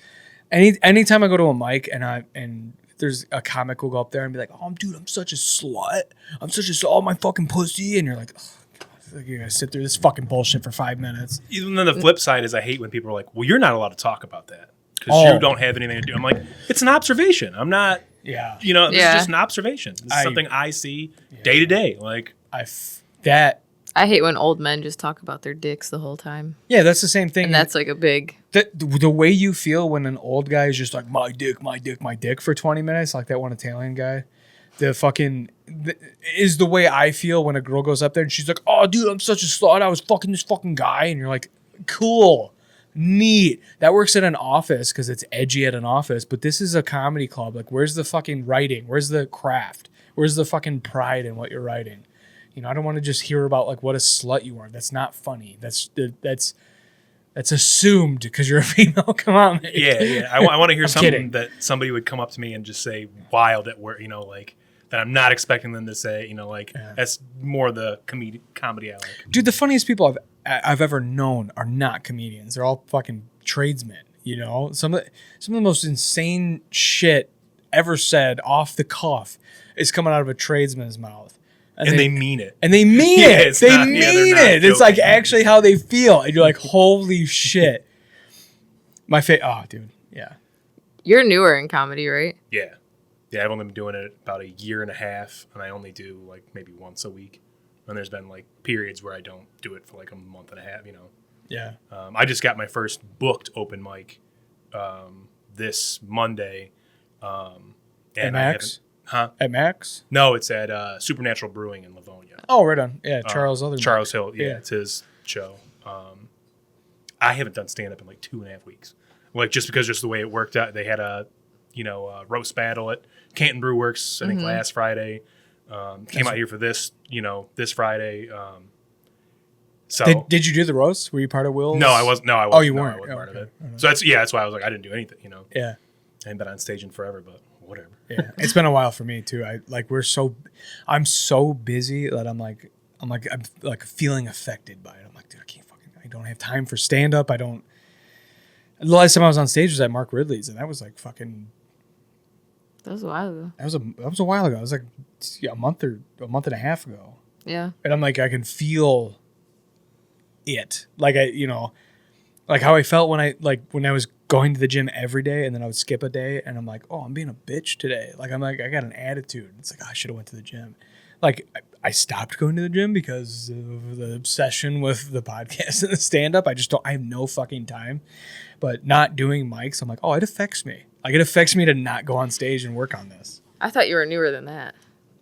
Because when you were messaging, you were like, oh, I don't know how you worded it. I thought I only said like once in it, or I just don't get nearly as much. Like Yeah. some of the people, it's like I can tell that they're, Every day. yeah, and that they're coming from long distances to do, mics, and then as soon as it's over, they're leaving to go. Like now that that independent club is done, it doesn't seem like it'll be as much. But when I first started doing it, yeah, people were gone as soon as their set was over because Yeah. they wanted Yeah. to hit that. Yeah. I was like, oh man, as soon as I can start driving, I'm gonna start doing that shit. Yeah, I was gonna ask you, like, you can't drive, so how do you deal with mics? Is it just like, all right, I can afford to fucking Pretty much, yeah. Uber just- to this one, and then I'm going home? Yeah, like I got on the one at Supernatural, which is not far from me. But then I got on the one night stands, so I have to come all the way back out here for that next Thursday. Which it's just like, hey, it's first chance to be at an actual comedy club, so Yeah, whatever. dude, one night It's stands so is good doing it at one night stands. One night Yeah. stands is a sweet treat, dude. Like everyone there, low ceilings, it's fucking dark. Everyone there is locked in. They're comedy fans. Everyone, and there's one light in the room, and it's the one that's on the stage. So like everyone's locked in. Dude, I love doing one night stands. One night stands is a very close second to doing Mark Ridley's for me. Okay. Like Mark Ridley's is the shit. Have you done Mark Ridley's? No. No, I've only done Canterbury Works and the Roadhouse. Okay. Andrew McFarlane's Roadhouse. Yeah. Yeah, Andrew's the shit, dude. We just recorded an episode with him. Yeah, he said you watched he's, it. I know. I'm saying it for the audience. Fuck. Yeah, he's the shit, dude. I didn't get to talk to him much when I did the Roadhouse once, and I didn't, like, you know how it is when you're on the mic. It's like, all right, you're like seventh or whatever the fuck, and then you go up there, you do your thing, you talk shit with him for 5 minutes. You're like, all right, I'm gonna try to go hit Keisha's or whatever. Like, I'm out of here. I still don't know what you're supposed to do at the little table. I asked him last time, and he was like, I don't know. Just The talk little shit table. I was like, do you want me to heckle people? Well, when you get done Oh, at he Roadhouse, does you go sit down Yeah. with and I'm him. like, do you want me to heckle? And then the last time I did it, he was like, hey, your microphone's on and it's making noise. I'm like, what the fuck am I supposed to be doing? Well, I mean, not, dude. Ophalisa. I went after Ophalisa. Have you ever done a mic with her? She's funny. She is. I know the name because I see it advertised, Yeah. but I'm not sure if I've She actually used to seen it. run the Harv's Lounge mic with Stephanie Ann, but so I went after Ophalisa, and when I was doing my set, she was talking shit over me the whole set. She was like, "That's fucking dumb," or like, or like, "Oh yeah, that's funny," fuck it, or whatever. Like she was heckling the fuck out of me, and it was fun. I mean, it was funny because I was like, all right, you're forcing me to stay in the bit. Like that's a muscle I haven't really developed yet. But it was definitely off-putting because I was like, no, I'm just trying to get through this fucking set. I'm trying to get this set to work. Damn it. Like, Maybe that's why Andrew looked at me weird as I wasn't doing it right. yeah. I don't know if that was right because I think I was the only one that got like shit talked while I was doing my fucking set. Speaking of, I need to remind me to reach back out to Ophalisa because I was trying to get Stephanie Ann and Ophalisa to come on together to advertise the Harv's Lounge mic, and then I offended her. She's like, "Oh, thanks, you give me a shared episode." I was like, "Dude, you have a mic together. I didn't mean it like that, dude. We'll have you on." So I got to reach back out to her and get her scheduled to come on by herself. I've seen Stephanie Ann at Canterbury Works once, and she was really good. Yeah. She was really good. Yeah, we did like a 4-hour episode with her like the other day. It was fucking 4 hours. yeah. I mean, we talked about. I don't think there's anything I don't know about Stephanie anymore. I feel like I know her at a cellular level. Fucking 4 hours is crazy. We did that twice this week. We did fucking 3.5 hours with the wildlife. This wildlife. The wildlife or this The wildlife? Wildlife. The wildlife. Is that a band? Or? It's a band. Okay, all right. Yeah. But there's a like big band Huge called band? This Wildlife. and we talked to the wildlife. Yeah. And they're like a local. When I first Well, saw they're You were from Frankenmuth. disappointed when they came? No, I knew who. Oh, I thought you were the other one. No, I. Hey. Hello? Hi. Hey, you're on the podcast, so don't say anything illegal. Well, I'm at work. Oh, I didn't know you were at work. I didn't know you were at work. My bad. I was gonna see if you were around Josh because I was gonna ask him questions about the time I got the hole punched in my face at work. Nope, he's not here. Damn it. Okay. All right. My bad. All right. You're fine. She works at one night stands. All right. Bye. Just waiting for the last second for her to be like, I was the one that cleaned up the blood. Dude, I wish. She's like, bro, I'm at work. She's mad at me for calling her. Oh, I'm sorry. I've known you for 20 fucking years. Won't call you again. Jerk. God damn. Oh, they're coming Sunday, by the way. Yeah. Okay. All right. Got my daughter's 9th birthday party. Do you have any kids? Nope. Oh, lucky. Nope. It's messed up. I'm just kidding. I love being a dad because I have to. I was open to the idea for a while. I had a pregnancy scare with an ex once where I was excited about it. Ooh. You know, and then She wasn't? She was not, and then In hindsight, was that like a good thing that oh, didn't it was a happen? very good thing. She was going to try to kill me in the desert later on in life. Wait, hold on. What? Pause. Is that a real story? Yeah. Well, all right. I don't have like, it's not like the cops like got a manifesto from her or anything like that. It's all circumstantial. But I was not the first one to be like, yo, I think she was going to try to kill you. Yeah. And then, so long story short, I was going to move to her with her to Oregon. Found out she was cheating on me. So that didn't happen, but was like one of those things where it was like, let's stay friends. Cause it was like a hot and heavy, like real quick relationship. So it Yeah. was like, I don't need to hate you because of whatever, like you thought you were moving anyway. And she like almost immediately moved from, Oregon, like down like to California. And then she's like working on a weed farm and things just kept getting progressively more like, hey, are you all right? Should you be doing all this? Like, are you really sure? And then one day she calls me and like, hey, I'm broke. I have to get back to Michigan. Like, but I don't have enough money to get back. And I have to bring my car, all this. She's like, what if you fly down to California, meet me, and then pay for gas, and I'll make it up to you by stopping at like national parks and stuff like that, and we'll go hiking and like make a little, trip of it. And I was like, hell yeah, I need this. Yeah, I need this so bad. My brain went immediately to sexual favors. And she's like, I'll make it up to you on the drive home. No. It was one of those things where like Artie was like, no, we're never gonna do anything like that again. Yeah. Okay. But so it was like a month out or something like that. And throughout that time, I keep being like asking more and more information. Where are we gonna be at? Where am I meeting you? And she's just, don't worry about it. Don't worry about it. Don't worry about it. Finally, she's like, hey, actually, me and my friends are going to go to Vegas to Red Rocks and climb one last time. How about I buy you a ticket from California to Vegas?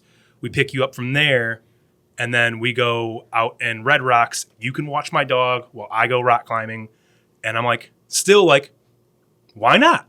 Red Rocks is a cool place. Like, whatever. The dog loves me. Cool. Me and the dog will just have a little day trip while you guys rock climb. And it starts being like, no, you're coming rock climbing with us. I'm like, no, the fuck I'm not. No, I'm not. Then I'm like, oh, make sure you get my bag because I'm bringing an extra bag with like a sleeping bag and all that. And she's like, you don't need that. You don't need that. Don't worry about it. I'm like, yes, I fucking do. Then she reveals her boyfriend at the time, he's coming too. He's coming back to Michigan with us. And I'm like, no, he's not. That was never part of the deal. Yeah. You're like, why am I coming out then? Exactly. That like I'm paying for both of you to get back, and it's a Ford Focus. So the four of us, 3 people and a dog, are going to cram into that all the way from California, like with all your stuff. Yeah, with all of it. Yeah, like no, dude. But I keep being like, you got to get me this bag. They buy. I have to send them a picture of my ID so that they can buy the ticket and all that, and that'll come up later in the story.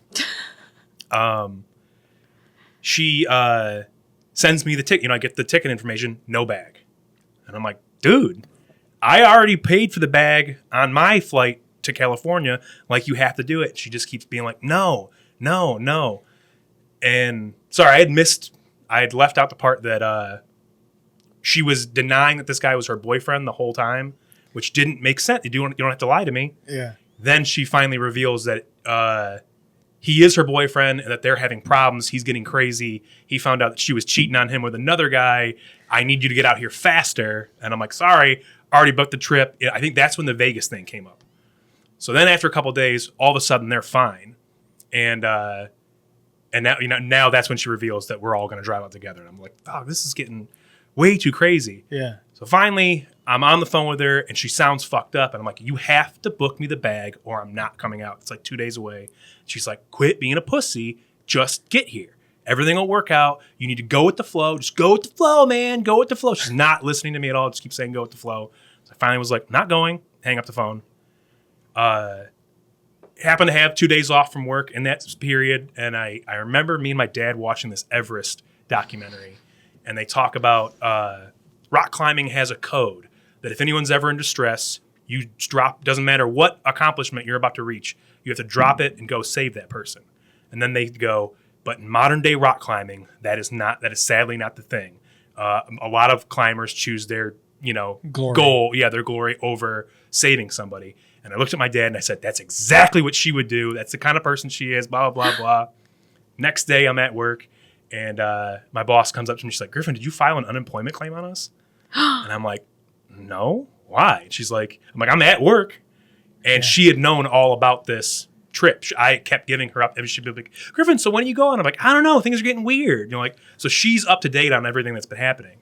And she goes, I'm going to go do some research. She goes upstairs, comes back down. She's like, yo, I looked into the unemployment claim. It came from California. The only information they have is the information that's on your ID. And the money for the unemployment was going to be wired to a bank account in California. Oh my God. And that's when she was like, Griffin, I think that girl was going to kill you.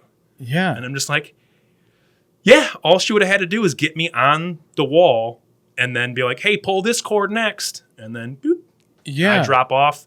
They cover me with some rubble and go Oh my about their God. merry way. And they make your unemployment for whatever amount of weeks. Exactly, however long. And then he was like from like Venezuela or some shit like that.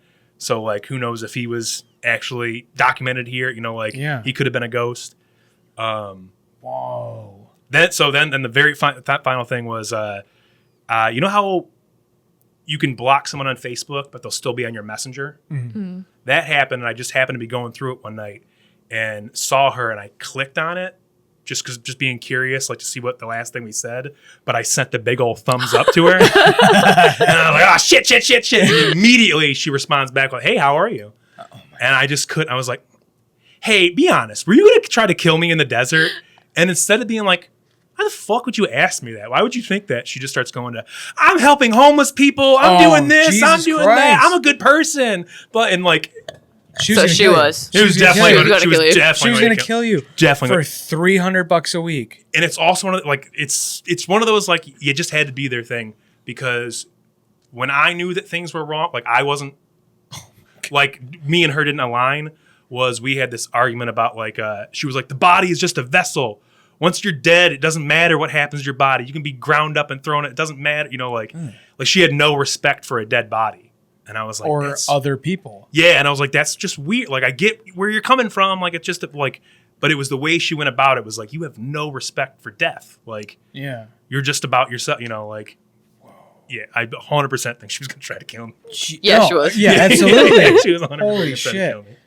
You haven't heard any updates about like her life going awry? No. Actually, she popped up on Facebook as a person you might know, because I deleted it for years, like during COVID, just how crazy everybody was being. I'm like, I got to get off of this. Yeah. And then I started to back up like maybe 6 or 7 months ago because of comedy. I realized like that's the only way to see open mics and stuff like that, or at least, to start out.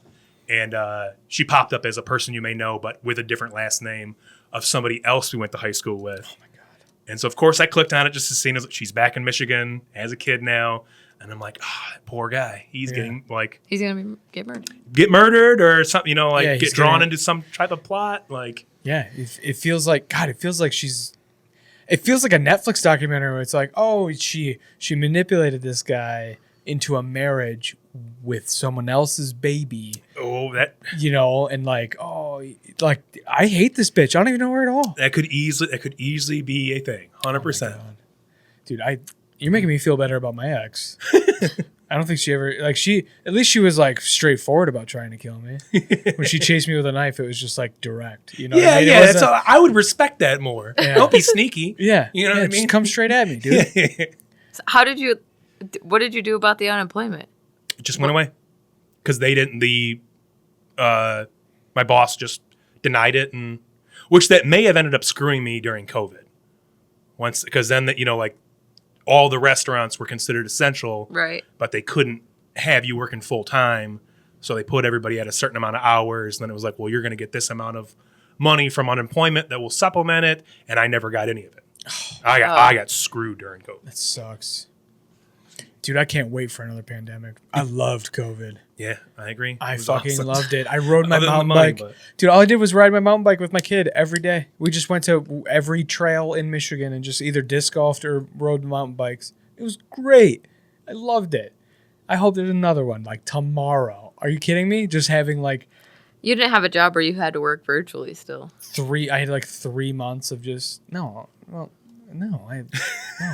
I had to teach elementary school virtually. Dude, when they try to make so- they made my oldest do virtual elementary school, and the kid is very like if you knew my oldest, you'd know that he's like very very reserved. Like he doesn't like breaking character of being serious, you know. The hardest I've ever seen him laugh is I walked just off camera. But he's got his laptop on. They have to have their camera on. I walked just off camera and I pulled my ass out and I went on my butt cheeks, like right next to his face. And he was just like trying to hold it together. Like he was like crying. His teacher's like, Elias, is everything okay? I'm just slapping my ass cheeks. Dude, it's the fucking hardest I've ever dude, it's the hardest I've ever seen him laugh. And he just couldn't, he just like had to like turn the laptop away and just like fucking just lost it.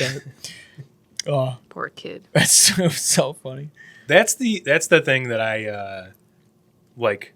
I'm okay with not having kids, but that is what sucks. Is like you don't ever get like that little you that you get to just hang out with and like gets your sense of humor, all that kind of like. That's where I'm jealous about my friends that have kids. Is you can see how much they are just like your friend. You know, you're like, Yeah. oh my god, you're like the best versions of the two of my best friends. That now you're a little kid. Like, Yeah. you guys get to have this at your house all the time. All the time. This sucks. Yeah. I just talk to myself in my apartment. yeah. You probably listen pretty well to yourself, though. No. Oh, okay. No. I'm at, I have a whole bit about how drunk Griffin's ruining my life, and then I go through the thing like last night I bought a king size Reese's peanut butter cup for myself, and then guess what? This asshole wakes up, punches each individual Reese's cup just because he wasn't going to eat it. He knew I wanted it, and then halfway through I go into I'm like, and just so you guys know. I am currently drunk, Griffin, and I don't like the things that are being said about me on stage right now. But I wrote that because it's like so many times where I wake up in the morning and I'm like, God damn it. yeah. Why didn't you listen? Dude, we wrote notes. There was I don't know what I was doing. Do you remember what I was doing? I got super fucked up. I don't know if I went golfing or something beforehand, or if I was just like in that mood and just got super fucked up alone. I got confused. Okay, the day that I got confused because I heard the garage door open, but then there was a knock at the front door, and I was like, "What the fuck is happening?" Do you know what I'm talking about now? Yeah. I came home and I wasn't home, so I don't know what you were doing. Okay.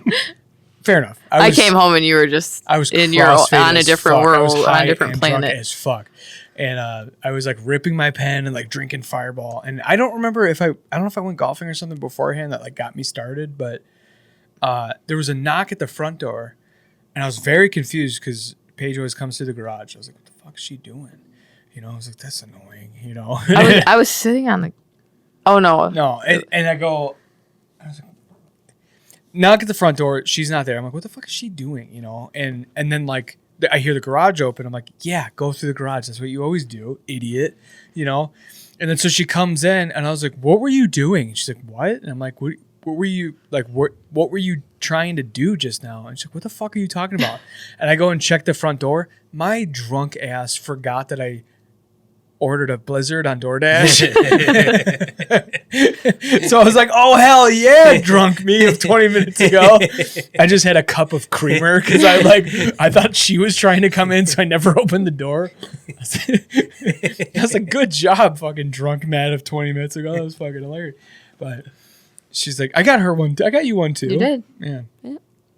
It was melted, but whatever. But I was so fucked up that I forgot that I ordered it. I don't know what I was doing. I don't remember either. Honestly, some of my this is fucked up, but some of my favorite memories are getting like real sloshed alone and like watching a movie, and just because it just lowers your inhibition, so you can like actually experience the movie and like not like I don't give in to the temptation of the phone when I'm super fucked up. You know, I'm just like, oh, I'm fucked up. Like, let me watch. One of the last ones I did was Zodiac. That one's long. It's like fucking 3.5 hour long movie, but I was drunk off of like I was drinking 7-Up and vodka. I don't do that, so I don't have any. It was a great night. Any comments there? No, dude, I enjoy that. I just heard Shane Gillis talking about how he's like, I woke up hungover the other day and I was like, God, what am I doing in my life? I don't have kids. I'm not married. And then I just had a little bit where I was like, well, I'm actually killing it. I'm doing great. This is awesome. Like, just got right out of bed. That's what I have to tell myself because I'm like, all right, I may not have any kids, nobody to love me as I'm dying, but man, I'm getting ripped and having a blast right now. I just watched He-Man. I got Domino's delivered. This Hell is yeah, shit. dude. I'm walking around naked in my apartment. No one can tell me what to do. I do that with the kids home. Just let them know. It's just fucking. I'm just big dogging them. Well, yeah, they've already seen your ass cheeks. Yeah, I get it. I know how it is. I had parents like that. Dude, Dad's butt crack is deep. It's crazy. Gross. She says I have Ozempic butt now. He does. It's just like straight. Like back is just straight. But like eventually there's a line in there. It's like somebody put pants on a frog. Dude, I was telling Vontae Bailey. I was like, we were joking about hooking up with fat girls. And I was like, dude, every fucking fat girl has a frog butt. And he's like, what do you mean? And then I Googled a frog butt. Have you ever seen a frog's butt? Yeah. Okay, so you know what I'm talking about. He was like, he was laughing until I showed him it. He's like, I'm so mad you just showed me that. He's like, I know so many girls that have that exact butt. I can never unsee. I don't have that butt. You're not a fat girl. I'm saying a real honest big back, you know? One that's like door dashing snacks in the middle of it. Like me in a past life. Before the Ozempic. That's how I get girls to come back, is I always have snacks. It's always snacks. It's a good move. You have to. That's what it is. She's got a whole story about a guy who didn't have snacks. And he was a feeder. He was into feederism or whatever it's called, where he would feed women. That was like his thing, like tie them up and feed them. And I had before I knew that I had to go to his house because I was like, you're gonna make me tell the story again. I don't want to hear the whole thing. It kind of bums me out. Essentially, he's like, I have this kink, but I'm not drunk enough to tell you yet. And I'm like, well, I need to know now. She's like, game on. So they get hammered together. So I'm like, all right, you're going to get fucked up and you're going to tell me what this kink is. Long story short, he tells me that he's into tying women up and feeding them. But when I'm back at this guy's house, he's like showing me his setup or whatever. He only had protein shakes. Like that was all that was in the cupboard. It was like I was in like a house that was being shown for like to be sold, but there was like only protein shakes. Yeah, like listen, dude, I was gonna do it, and then you only have protein shakes. Like you don't have no fruit roll-ups, nothing fun. Right? No fruit by the foot. No good snacks. That makes no sense. Right. Yeah, that would be. You could just like unroll it and like slowly bring it closer to her, like Lady in the Tramp. Oh, see, he's into it. When I first heard this story, I was like, this is the first time I thought you were a fucking idiot. The first time I heard that story, I was like, you're dumb. Like, you're real dumb. Yeah. Like, you were asking to get fucking murdered. You're like, oh, this guy has a weird fetish. Let me get really drunk with him and then go back to his place. I was like, ugh, Paige. What the fuck are you thinking? Yeah, that was not. You're trying to be in a Netflix documentary. Just a bunch of fat girls like, and they sit down in the chairs like, so I met this guy. Yeah, that wasn't my smartest moment, but it's fine. I'm still here to tell it. Barely.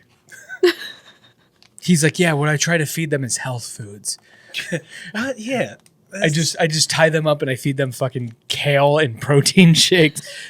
Do you see the flaws in your ways, you fat whore? I guess You need to hit your macros. Yeah. You're gonna hit your macros, you dirty girl. Jesus Christ. You know what? I don't know why I brought that up because it bummed me out. It bummed me hearing that story again. Just made me sad a little bit. Yeah. I don't know. So anyway, there I was on a date with a fat chick. No, I'm just kidding, dude. Did she have frog butt? Huh? Did she have frog butt? Oh yeah, Oh, okay. yeah. There was. I don't actually want to know. Oh well, then you shouldn't have brought it up because the momentum's already going. You remember that? You remember that story? That fucking that cop was like, "Dude, I just had the muscle memory of kicking someone in the chest." And like that was his defense. That's me with the momentum of the story that's about to be told. Girl with the frog butt. She had a tattoo of a stack of books on her back, and I thought that was the dumbest fucking thing. Like, while I was back there, I was like, that tattoo's fucking dumb. I can't even read any of these books. It was literally a stack of books that she had a tattoo of. Like it was. Was she a librarian? No, she was just a fat whore. Oh, she's a nice lady. I was gonna say that's not nice, man. I feel guilty about that immediately. She was nice enough, I guess, but I am gonna tell everybody about your frog butt. She was a big. For real. She was a big back. She had a fucking. They were life-size books. She's gonna know who she is. She doesn't listen to podcasts. There was several dictionaries. Dude, it was an entire encyclopedia set. Oh my god, leave the poor girl alone. A through fucking Z. It's Britannica, man. Dude. You wonder where they put them all. Dude, I can't tell every story when Paige is sitting here. My worst episodes is when Paige is not here. That's when I tell the real truth about. Because there's no respect for me. I mean, when you're not here, yeah, of course. That's not how that works. All I was gonna say is that I lied about having whiskey dick with her. Oh, yeah, you already told that story. Yeah, I told that story. I was like, "Oh, I'm sorry, I got whiskey dick." I had a beer like hours before, like one beer hours before. I've never had whiskey dick, but I did one time meet a girl after being shit-faced, then went out for drinks with her, and then got her to come back to my place, and we're making out in my bed, and I was like, you want to take this a little bit further? And she's like, you're way too drunk. And I was like, you don't know me. She was like, oh, all right. She goes to take her glasses off and set them on the nightstand, and as she turns back, I'm completely out. Woke up and was like, I only know of this because she texted me later and was like, just so you know what happened. That's hilarious. I was like, nice. Dude, nice. That's so funny. You don't know me. Check this out. I mean, like confident to where she was like, hell yeah, let's do this. Yeah. Nope. And then you're fucking open mouth snoring. Huh? Yeah, woke up like that. Like, no one's there. I'm like, there was definitely someone here a while ago. Definitely. The bed's still warm. Can I smell her still? Dude, that's so funny. I got banned from Tinder during the pandemic because my buddy was having a bachelor party, and I was the best man, and his wife told me earlier, months in advance, was like, please do whatever you guys are going to do at the bachelor party, but don't get strippers. And I'm like, that's what I keep saying. I was like, cool, we can do that. That's not the end of the world. No big deal. It's not like we were strip club guys anyway. And then like a week and a half before, she's like, so you getting strippers? I was like, no, you told me not to. Yeah. And she's like, it's his bachelor party. You should have fun. And I'm just like, all right, dog. I'm like, all right, you're dog, not having strippers. Let me get on it. So I'm trying to figure out how to do this, and I'm talking to like my most responsible friend. He used to work for senators. He's the most level-headed out of all of us. And he just goes, he's like, well, you got Tinder. Why don't you just put something on Tinder? He's like, it's COVID. There's got to be women that are out of work. And I was like, that's a good point, dude. A feminist. That's a really good point. I completely agree with this. Yeah, sex work is real work. Yeah, I was like, they need money. I'm a philanthropist. And so I make a... that almost came out. I make a little, like I literally get like thumbnails off of Google just like those silhouette, like what would be on the back of mud flaps, of like women, Like the curvy girl, like yeah, on her butt and hands. Exactly. Or like, just a silhouette of someone holding a pole, Okay. And then right in there, like, hey, having a bachelor party. Tell it exactly what happened. My buddy's wife sprung it on me at the last moment that she wants strippers. If there's anybody out there that would be willing, tell me what it would cost. Obviously, the guys will also bring dollar bills, just like a strip club. And then there will be food, drinks, whatever. You can either hang out, you can leave, whatever. Post it, go to bed, wake up in the morning. It's like, you are banned. I'm like, fuck. It wasn't the worst thing in the world because I was seeing somebody at the time. We were like on and off again. The one that tried to murder you? No. She was long gone. But you almost were too. Yeah, I know. But so when I finally did start trying to use apps again, you find the weirdest people on Tinder. Oh, there's way weirder people on the other ones. And so I had many of situations where I showed up at someone's house and they had weird kinks to where I'd be like, all right, I'll give it a go. You want me to feed you fruit roll-ups? I'll feed you fruit roll-ups. I'll do it. Do you want one of my buddy? Okay, first of all, before I forget about this thought, the inverse of that story that you told means that she decided to get strippers last minute and felt guilty. 100%, that's what that means. One of her girlfriends was like, oh, for sure we're getting some ripped guy to fucking dance his dick in your face. So she's like, I should probably tell Griffin to get strippers for him, though, so then we don't fight about this in 5 years. I never even thought about that. Yeah, for sure she had some jacked guy with the fuck me V, the cum gutters, dancing his big dick in her face. It's very, very possible. It's very possible. All right. My buddy Matt was telling me that when he was not my good friend Matt, a different Matt for the people watching, my acquaintance friend Matt, he told me that when he first got divorced, he was on Tinder and Hinge and Bumble and all the fucking things, right? And he started messaging with this lady, and in her profile, she's like, I'm married. I'm just looking for a certain specific thing that my husband's not willing to do. He knows about this, blah, blah, blah. And he's like, fuck it. I mean, whatever. I'm just he's a freshly divorced guy and he's on a tear. I'm just trying to get my numbers up. Who gives a fuck?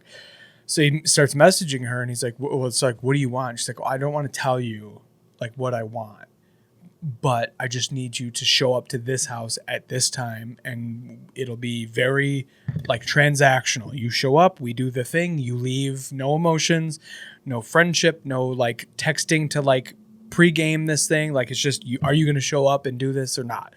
And he was like, sure, fuck, whatever. Yeah. I'll be there, whatever. On Thursday, I'll be there. And he has no idea what he's walking into. He pulls up to her house in the middle of the day. It's fucking 4 p.m. It's right after work. He's like, yeah, I'll go there, whatever. Walks up to her front door, knocks on the door, and she goes, are you so-and-so? He goes, yeah. She goes, all right, I want you to fuck me in the ass, but you're not allowed to come all the way into my house. He goes, what? And so she's standing on the, there's a lot of houses have just a little tile section for the shoes at the front door. He's like, I walk in, the screen door barely closes. She bends over, she's jamming in my ass. And he's like, okay. He's like, I fucked her in the butt. And she's like, all right, get the fuck out of my house. Just like that. And he's like, hell yeah. Just it just left shook. What? He didn't even go all the way into her house. Didn't make it past the mud room. Just had to fucking stand on the tile, fuck her in her butt, and then leave. And he's like, honestly, that was fucking awesome. He's like, there was no fucking prep work. There was no whining and dining. I didn't have to deal with any drama. Just showed up, banged it out, left. That was it. I was like, dude, that is one of the most dangerous fucking situations I've ever heard of. You had no idea what you're walking into. You could have been a fucking 40-year-old fucking morbidly obese guy with a shotgun, and you're just walking in there going yeah, dude, I'll lead with my dick. You have no idea what this lady looks like, sounds like. You don't know if she's actually a woman, but it worked out. I fucking banged a chick in her ass in her fucking on her tile at the front door. You just said I did this. I didn't do it. That's what you just said in that sentence. Did you? No, that's not what I meant to say, Matt. I didn't do this.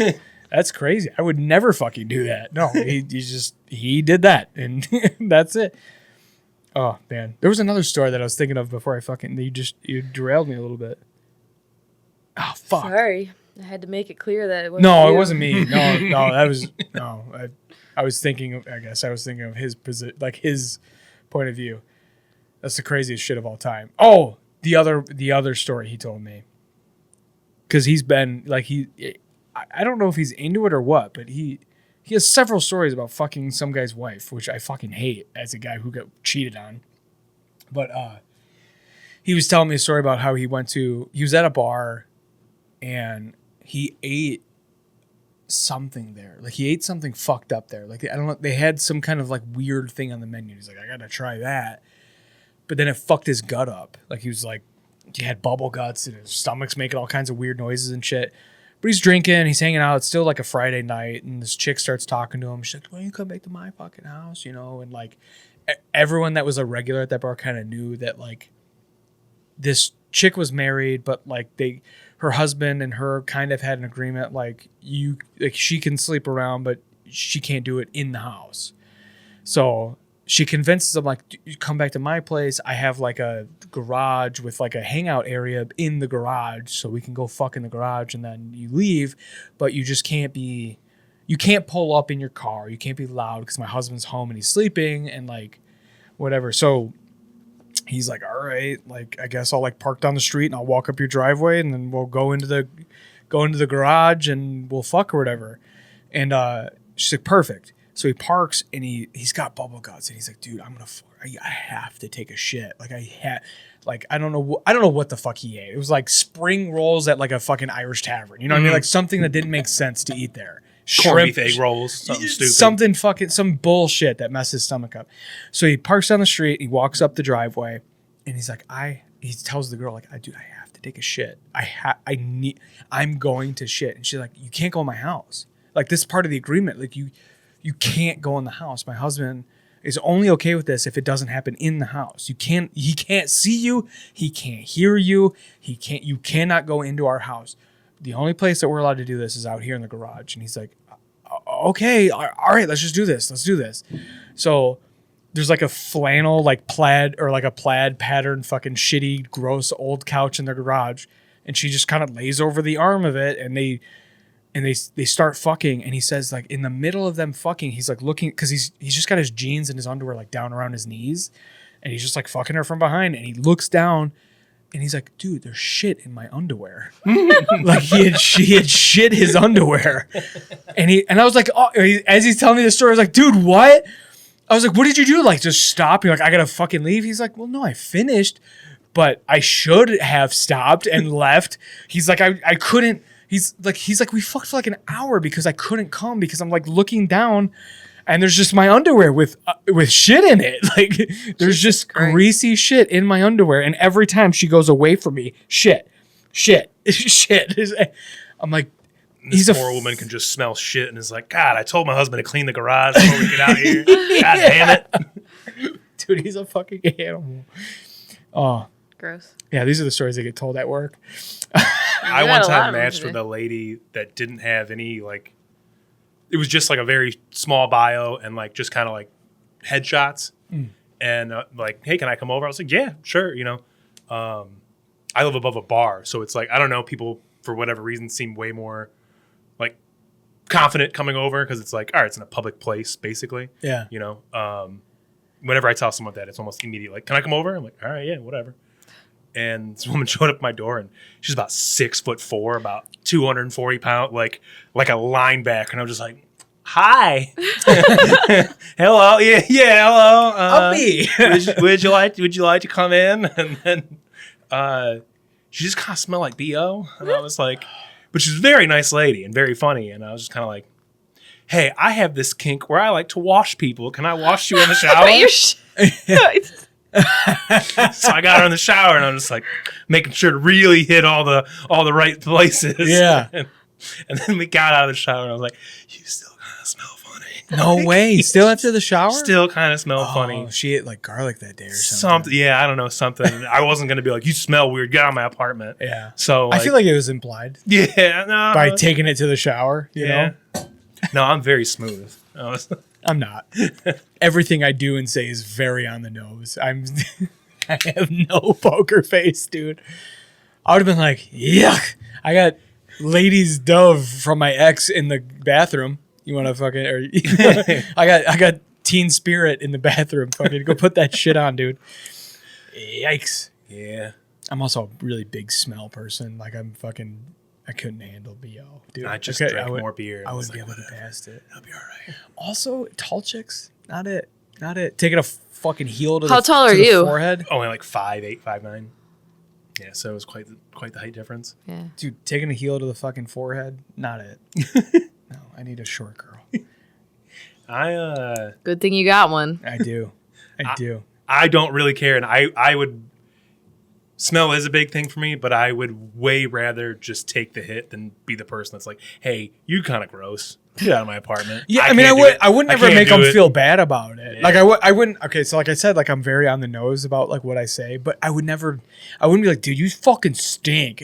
I'd be like, dude, you want to watch a movie? And I would like try to be like, let's just hang out. And then she'd be like, I'm gonna go. You know, like I definitely did that to a couple of girls.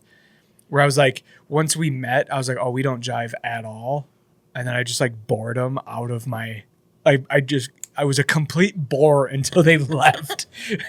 Now you mentioned, I did go on a date with a woman that was just rude, like not to me, but to other people. I hate that. And I was just like, yeah, this isn't gonna work. You know, like this is another funny, you know, just dating thing is every time I have like almost consistently gone on a date with someone, if I try to kiss them without asking, it's like, what the fuck are you doing? Oh. And then if I ask the very next date, I'll be like, is it okay if I kiss you? I'm like, just do it. Why do guys always ask? And I'm like, Yeah. swear to God. Which one is it? Which one is it? And then this particularly rude woman, I asked her if I could kiss her, and then she was like, God, why don't guys just do it? And I was like, fuck Being off. canceled? Yeah, I was like, yeah, fuck off. Don't talk to me anymore. Like, I'm Yeah. good. This date didn't work out. That's one of the only times I've ever been like, fuck off. Like, get Yeah. out of here, dude. Yeah. I didn't care. I've told the story about being called a pedophile 100 times on this podcast, but this chick I was dating, talking to, she had I've told the story a million times, so I'm not going to fucking tell the whole story again, but she had a shaved head and fucking fuzzy armpits and hair everywhere except her head. And my brother was like, you know, he's not going to be okay with this. And she's like, what the fuck does that mean? Like on a phone call later. And I was like, well, I'm like, you know, I tried to You do told it. the story different than yesterday. That's not true. That's exactly the story. I was like, well, on a phone, Summarized. on a phone call, I was like, well, you know, I'm attracted to like a traditional girl, I like long hair and I don't like hair everywhere. And she goes, oh, a traditional girl? No, you're a fucking pedophile. Read about it. There's a long history of men trying to make their women look like children by making them shave. I'm like, oh, fuck off. Like, get the fuck out of here. I'm like, thank God that this is ending. Like, you showed you're crazy and I'm out, dude. And she said, you're attracted to prepubescent girls. I go, I don't have hair. I don't. I think hair is gross.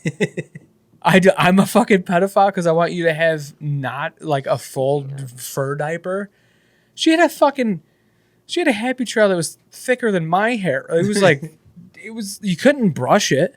It was, psycho. Yeah, that everybody gets mad about preferences. Which is weird, right? Like Yeah, it's weird. not even like a attack of character. It's just like, hey, like you know. Although like being a bitch to like waiters and or like being rude to people. Yeah, it's a whole different. That's more just like who you are as a person. Like, oh, you're you a know? bad Like, person. That's not Yeah. something you can change. You know. Yeah, You I can guess tell we a should- lot about somebody by how they treat waitresses yeah, and their mothers. Yeah, yeah. that's true. That's Yeah. very true. Although having an Arabic mother, I feel like that's a little skewed in my case because I have to be like, Mom, you're not involved in this one. I love my mom, like thoroughly, but I like there's definitely a difference between like traditional European moms of like typical Midwest white moms versus like Arabic moms. What's going on with you? Who's this? Tell me about this girl. What'd she do? What does she do for a living? Where does she live? What do her parents do? You're like, all right, you don't need to know all this. You don't need to know everything. Stop it. I used to work with this old Albanian woman, and she would ask everybody, "Where are you from?" And you'd be like, "Redford?" She'd be like, "No, you're people. Where are your people from?" I'm like, "I don't know, fucking Michigan?" It's like, "No, which country are you from?" Yeah. And then depending on what you said, she wouldn't like you. She would be like, "God, fuck that dude. Fuck that Greek piece of shit." And you're just like, what? What did he do? What did Bulgaria do? I don't even know He's a this nice history. boy. Oh man, dude, one of the most pissed I've ever made somebody that I didn't really know. This guy's name was Leon. He owned a diner out here. He's an Albanian guy, and we always like typical like dude talk. Like he's like a fry cook, but he owns the restaurant, and in that restaurant, you'd sit at the bar where he's cooking, so you could shoot the shit with him while he's cooking, you know. And I go one time, I go, Albania, is that the country with the two-headed fucking chicken or whatever, the two-headed turkey? And he turns around with the spatula like he was about to fucking stab me with it. He's like, "What the fuck did you say to me? What the fuck did you say? You think this is a fucking joke?" And I was like, "Dude, I'm just kidding, man. Like, I don't know what fucking bird that is. I just wanted to poke fun at you. This is not a fucking joke. This is not a fucking joke. We don't joke about this." I've never been so scared in my life. I was like 17. I'm like, oh, this is a grown man who's like actually about to assault me with a fucking long metal spatula. Yeah, it's kitchens. Dude. Yeah, I fucked up that day. And then that might have been the first time I realized that he had a scar going from his hairline down to his neck, going down his face. Oh, fuck. Leon's a scary motherfucker, dude. I worked with these African guys, and they were cool as hell. But one of them, Musa, he would sing songs. And then one day I was watching Blood Diamond, and I was like, Musa used to be a fucking child soldier. Holy shit. He would like, yeah. And then one day I asked him, and he was like, "I have found Jesus Christ and the things that I have done." I was like, "Oh, you have seen some shit." And then same thing, like fucking deep scars on his face. And you're like, "Oh, okay. All right.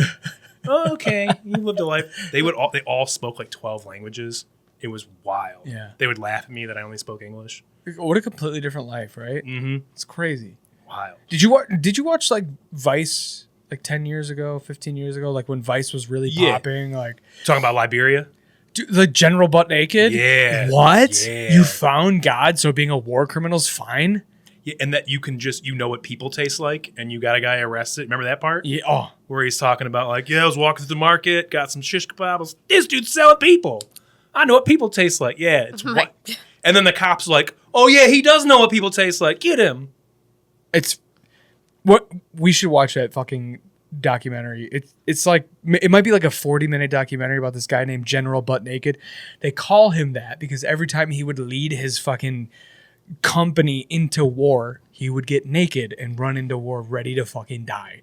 First, he would eat a child's heart. Oh, that's right. He would eat a child's heart. For real? Yes, for real. Because it would give him energy or whatever. And make him invincible. That's why he could go in naked. Yeah. Oh. Yeah, it's like. But and because he found Jesus, he was forgiven by the government. Oh. yeah, So I think he's walking isn't he around- like a mayor or some shit too? Like he's a prominent member. Like he's not. It Just, would not surprise me. Yeah, it's not like all right, whatever. Just go being a mechanic butt naked. It's like he's they well respected. What the heck? They showed some of the footage of him in court, and he's like, yeah, I found Jesus. And like the whole court's like, good for you. You found Jesus. Like this motherfucker would have the enemy's children kidnapped, and then he would murder them, eat their heart, and then go rape and pillage. And they're like, but he found Jesus. So it's all good. Wow. It's a wild, like it's, yeah, I won't spoil the documentary, but one thing that got me on it is they show the beach and they're like, that's the bathroom for everyone. We don't have a sewage system. So everyone just goes to the beach. And all I could think is, could you imagine being like shipwrecked and then you roll up on their beach and you're just like, all right, I'm gonna get back in the. You just get back in and swim. I'd rather swim a little ways down. I'd rather a life of Piet. I'd rather just be Like, nah. drifting in the ocean. I'm already used to this. So I'm gonna get back out there. I mean, land's not for me. Oh It's my kind of God. gross. Yeah, I remember watching. I think it was a different it might have been a different Vice documentary with cannibals. Like, do you remember the cannibals that had like the ash all over their face? They were fucking terrifying looking. Yeah. But they talked about how like eating people tasted like it would like burn your tongue a little bit to eat people. And I just remember thinking like, dude, that is the most terrifying. I'm gonna show you these fucking people. These fucking, see if I can find it quickly. These cannibals, Vice cannibal doc. Let's see if I can just find like a screenshot. I don't know what they would burn and then like wipe all over their faces, but they're like some of the scariest looking fucking people I've ever seen in my life. Doesn't look like you're gonna find it quick. Have you ever heard about the, I believe it's the heir to the Jameson whiskey, you know, in like the 1890s or something like that? He went to somewhere in Africa and paid to watch them kill and eat a little village girl. Like gave them like, What? yeah, like, yeah, it's what, like, Do you remember these guys? yeah, dude. So scary.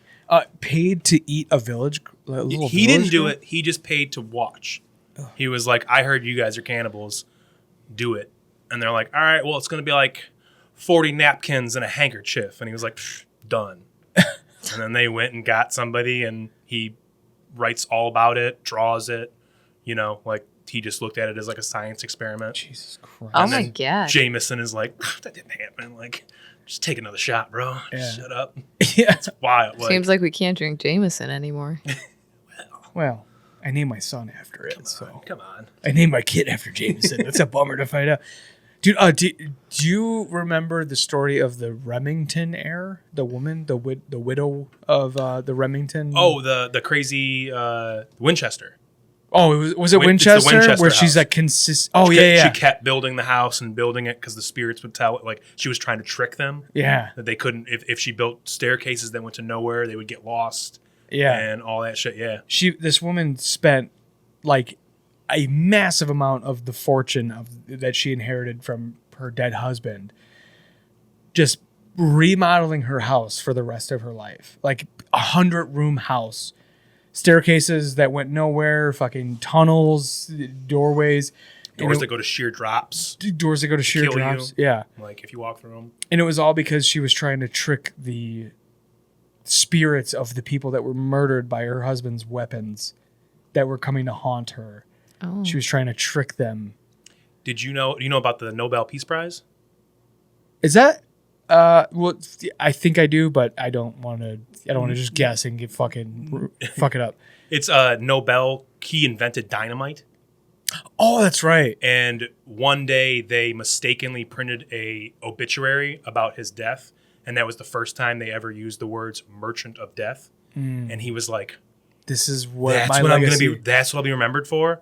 So he was like, I'll start a philanthropy thing, a charity thing, you know, the Peace Prize. Yeah, that's what we'll call it. Put my name in there. Like, that was a desperate attempt to not be remembered as a monster. Yeah. That's the same thing those the Sackler family did.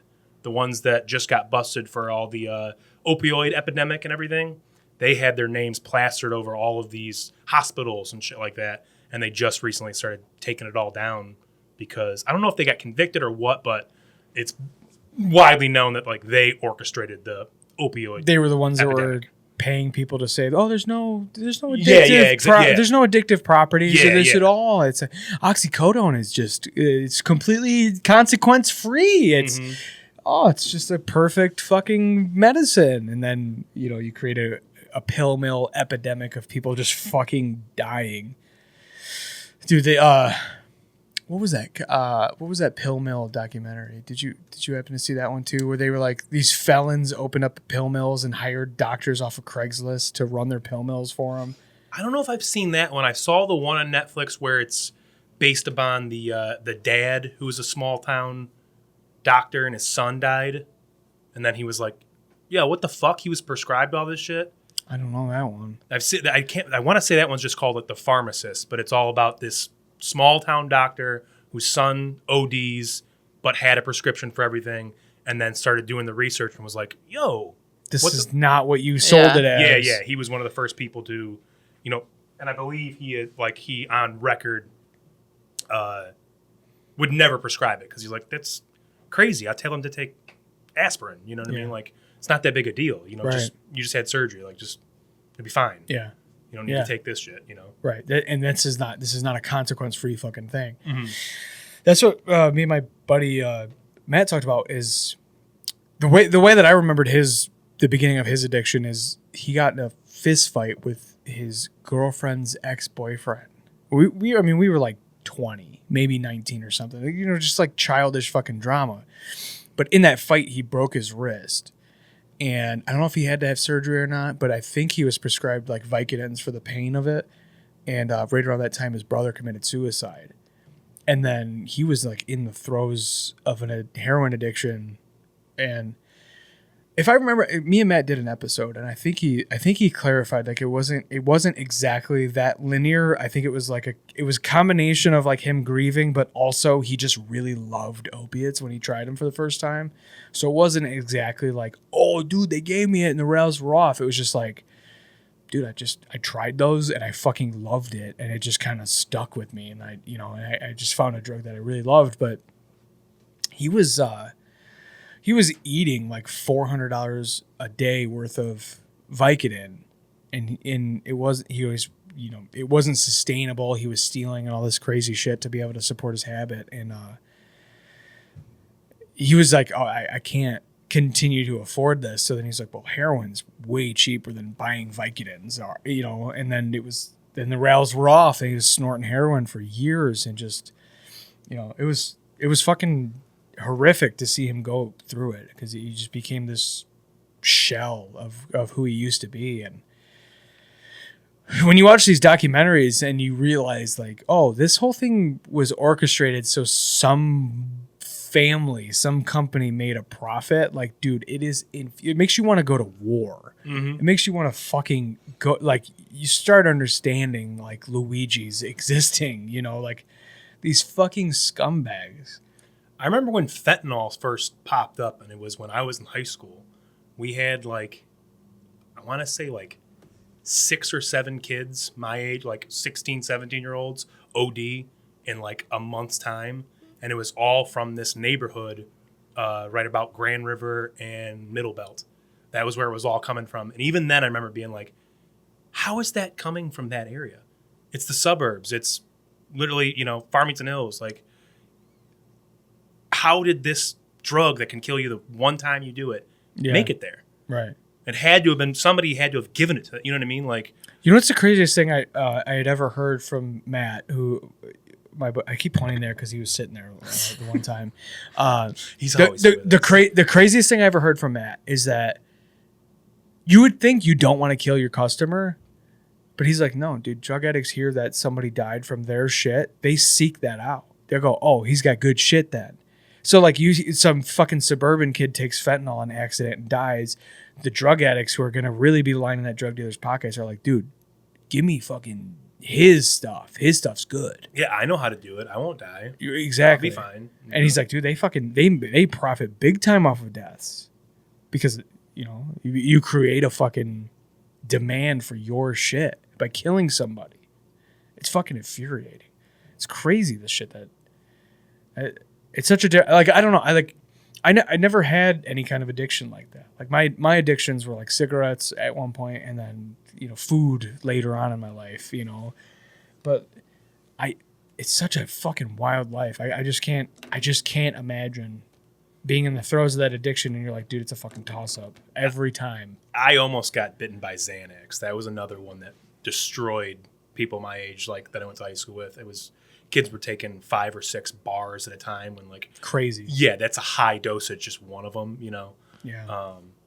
And yeah, I almost came real close to getting into it, and then just didn't have supply anymore. Thank God. Yeah. Never. Now, anytime somebody's like, tell them I have anxiety about something, and they're like, just get on Xanax. I'm like, no. Yeah. Well, I was gonna ask you because you said something in, like right when we were getting started that you're like you'd get anxiety about something. Do you have anxiety issues? Oh yeah. Oh, like terrible. Yeah, same. That's my alcoholism is partly OCD. It's partly just compulsive, and like I've tried to quit drinking, and it's not like how some people say like they have withdrawals or whatever. I get panic attacks, and I'm like, well, I have to get drunk so I can just make this stop. Yeah. Like, it doesn't make sense. Sometimes I wake up in the middle of the night and I'm just like, well, guess I'm not going back to sleep. I'm just dreading. I do the same thing. Nothing. I do the same thing all the time. You can ask her. I'll get up at 1 a.m. and she's like, "What are you doing?" I'm like, "I'm taking a bath because I'm freaking out. Like I'm having like horrific doom, and trying to take a shit. Put that bearing down like vagal nerve or whatever they call that didn't work. So getting in the bath is like my next step. Or like so like fucking 1 a.m. on like a Tuesday. I'm taking a bath trying to cope. Have you ever tried the supplement GABA? Gabapentin. No, it's a gamma albutric acid or something like that, and so the GABA is like the abbreviation for it. I've never heard of it. I'm gonna write it down. Yeah, Google it. I want to say they call it Nature's Xanax, but I started taking it maybe 6 or 7 months ago. Like right when I first was like, all right, I'm gonna start doing that was a slip. Nature's Xanax. Yeah, I'm gonna start doing stand up as much as I can, and I was like, this will help. Yeah, and it's changed my I'm a very aggressive person at work, like because it's my main thing is I do all of the prep for the kitchen. So like if I screw up, we don't have like no one's working now. So like my job is just which where everybody else is kind of like waiting for stuff to happen, for tickets to come in. I have to get this done to get this done to get this done. So I'm like pushing people out of the way sometimes, and it was like, all right, this is making me hate it at work. And so I was like, I have to start doing something. That's when I looked at about the GABA. As soon as I started taking it, I can just chill at work. It's crazy. No kidding. Night and day. Like, is it similar to like an ashwagandha? Because I did ashwagandha for like maybe a year, and I felt good until I didn't, and I was like, and then I found out you're supposed to taper on and off of it. I haven't looked into that at all, and I haven't had any issues. As far as I know, it's just a amino acid. Okay. Just an amino acid that you don't get. No kidding. And it seems like that's like the cause of the whatever the anxiety reaction is. Yeah, like there I'll have that 4 o'clock in the morning feeling, and then I'll get up, take one, and then like in a half an hour, it'll go away. Can't go back to sleep. Yeah. But it'll go. That feeling in your gut will go away. Yeah. All right. Well, I guess I'll just get up and watch YouTube before I have to go to work or something like that. Yeah. But it's definitely I normally am. I when that happens to me, I am normally able to go back to bed, but it takes like 2 hours, which like really fucking sucks when it happens in the middle of the week.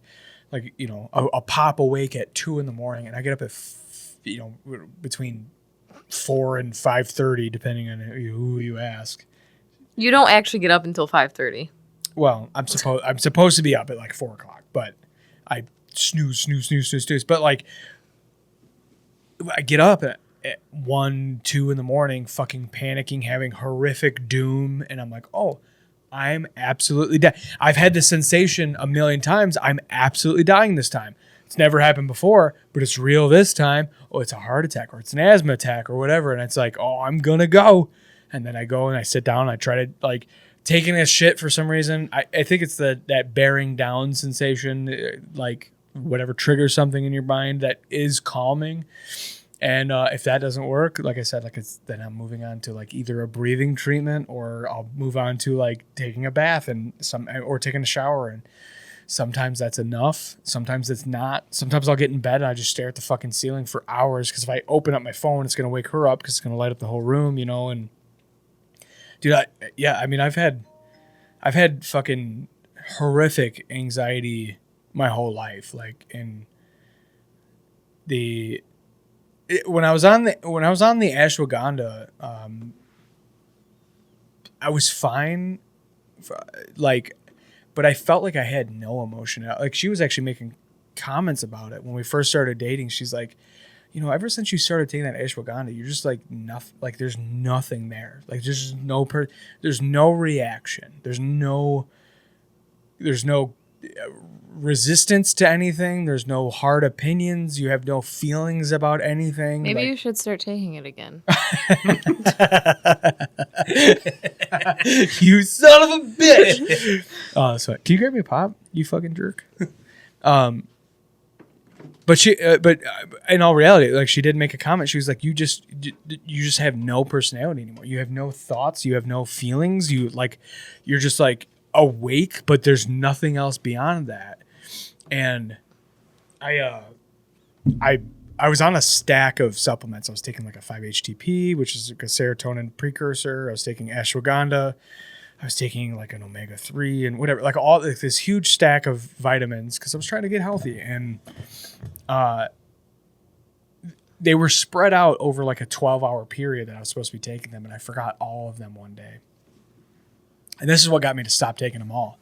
I forgot to take everything, and I was like, you know what? I'm just going to take all of them. Like, I don't want to miss a day, so I'm just going to take everything right now. So I took like the 5-HTP, I took the omega-3, the vitamin C, the ashwagandha, the whatever the fuck, L-tryptophan or whatever I was on. Took everything all at once. And I was on probation at the time, and I had never felt more fucked up in my life. I was like, oh my God, I'm fucking, I'm fucked up. Like, I'm not just like, ooh, I feel a little weird because I took all these vitamins. I was like, I'm like almost nervous about how fucked up I feel. Yeah, high off of vitamins. We went to, there's a B-Dubs in Lake Orion that has a back deck that's looking over the lake. It's like unnecessarily beautiful for a fucking B-Dubs deck. It's hilarious, kind of. But we were having this like debate about where up north starts with her friend from New York, and it hit me there. And I was just like, dude. And I was like, oh no, like what the fuck? And we go back to her apartment, and she had like a flat or whatever you call it. Like, what do you call it? Duplex. She had a section, one half of a duplex. And so we were going to have a fire in the backyard when we got back. And I was like, dude, I'm sorry to do this. Like, I don't ever do this. I feel so fucked up. I need to go lay down. Like, you guys go have the fire. I have to go to bed. Like, I have to go to sleep. And so I lay down, and she comes in and like turns the light on. They're like, are you okay? And there was just like a silhouette of sweat all the way around me. Like, I was laying on top of her comforter, and the bed was just like, the bed was soaked, drenched in sweat. It's like you peed everywhere from like overdoing the fucking vitamins, I guess. Like, I don't know. My body was just like, sweat this out of him now. And I was like, I'm done with this. I can't do this. I can't do this anymore. I was so fucked up. I was scared I was going to get in trouble. Like, I was like, I'm going to go to fucking prison because I'm on probation, and I was so fucked up. That's a good, there's a Mark Maron bit, I think, where he talks about, he's like, there are benefits to doing drugs because, a lot of people, they get a little bit of chest pain or something and they start freaking out. Me, I've done drugs, so I know. Let's just ride this out. Let's ride this out. This will end. This will go away. This will go away. But I don't get anything. I know what you're talking about because I have done feel like I'm taking too many supplements, and then you start to feel, I'm like, all right, why is my skin getting hot? What's mixing wrong with whatever? Yeah. But I don't really get that at all with the GABA stuff. Like, so definitely suggest giving it a try. Yeah. I might be something I should. Is it? It doesn't help with OCD though. I really. Now that you say it, possibly, because the first thing that ever came up with me having OCD was excessive hand washing. Anytime I'd touch anything, I'd just go wash my hands to the point where I lost all of the oils in my skin on my hands, and like they're just always chapped. And last summer, maybe the summer before, it got really bad because of just the combination of my OCD and work. I was just constantly having my hands in like hot, acidic stuff, and they were just destroyed. And I've just recently gotten them to heal by not washing my hands all the fucking time. So maybe I just didn't notice that. Maybe it does help. I was just curious because you said this is an OCD. Yeah, but this is it really OCD. It's OCD and it's genetic.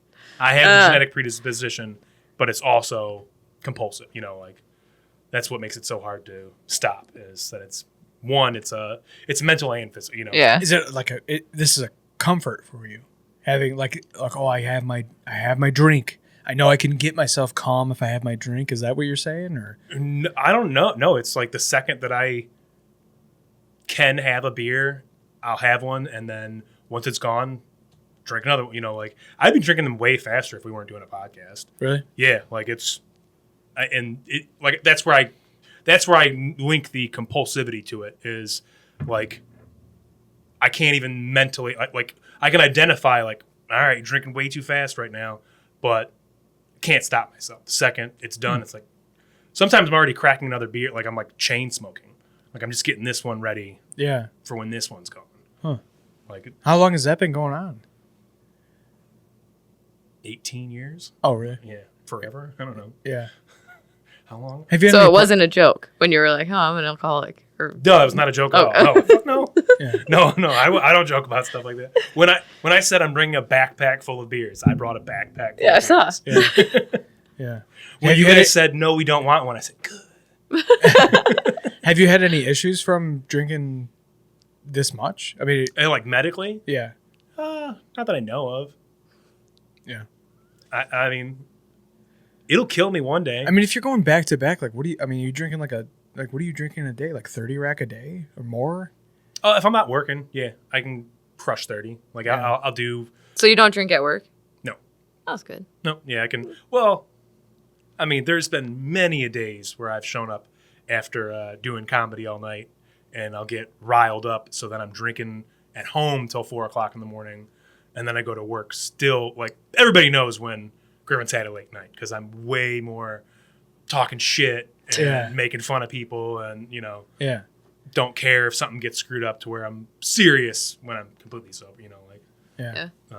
Do you have any issues with like shaking and like the stereotypes of drinking too much? I just recently started to notice a little bit of like shakiness in the morning. Are you but- okay with talking about all this? Yeah, I Okay. wouldn't talk about it. I'm just. I wouldn't talk about it. Some people are weird about it, so I'm just. I'm very open. That's a lot of my jokes are about me. I think it's a being good thing. drunk, you know what I mean? Like, I think it's a good Good. thing to talk about this Yeah. stuff openly because, I mean, not to like put your story on blast, but like she had a brother basically lose his life to addiction, and we've had conversations where it's like, should we talk about it? Should we not talk about it? I'm like, I think it's important to talk about because all of these stories are they're abstract until you're like, no, but this person actually is going through this thing right now. You know what I mean? So, oh yeah, and a lot of addicts just will lie about shit. Mm-hmm. They'll lie about the reasons why and what like. I have one of my tattoos that I have that says, "What is your greatest desire?" And I heard that in rehab. I had to go to court-ordered rehab. That was a whole nother story. It was a very fucked up place. It should be shut down. I don't think it is. Whatever. Very corrupt. But that was the only thing I took away from it. Was the guy would always say, he was like he wouldn't sugarcoat stuff. He kind of didn't really believe in AA. He was like, fuck that. Like, this is all on you. You can't be putting it up to another power. You're avoiding the real issue. You all say that you want to be clean. You want to do this with your life. You want to be a comedian. You want to do, like, that's bullshit. That's not what you want to do. What you want to do is get fucked up. That's your greatest desire. What you have to realize that whatever you're doing every single day, that is your greatest desire. If it wasn't, you wouldn't be doing it. People will lie to themselves and just not admit that that's... And you agree with that assessment? Like your greatest desire is to get fucked up? 100%. But it's one of those things where it's like the getting fucked up is like right here, and then like being successful and not being a shitbag is right there. It's only just a little bit above. So you have this storm of like opposing desires. Yeah, Like basically. I want to be successful. I want to be a good person. Like I want to be a good worker. I want to do these things. I want to accomplish these goals. But also, But the I other have thing, this monkey on my back. yeah, and that this monkey is very easy to get to and to address. Like I'm actually making. I've wanted to make it live action for a long time. I thought about doing. Sorry. I've been wanting to make this thing about addiction, this video. And a friend of mine, he's actually one of the reasons I got into comedy. He is now a big AI guy making AI videos. And Gay. yeah, one day we were just talking about it all day long. And my desire to like, because we have like a contentious, we used to be boys, and now I'm kind of like, fuck you, man. You know what I mean? Like we were supposed to do comedy together, whatever. None of that happened. He went his own way and started doing this AI shit. Anyway, I just drunkenly downloaded one of those apps and paid for like the year subscription.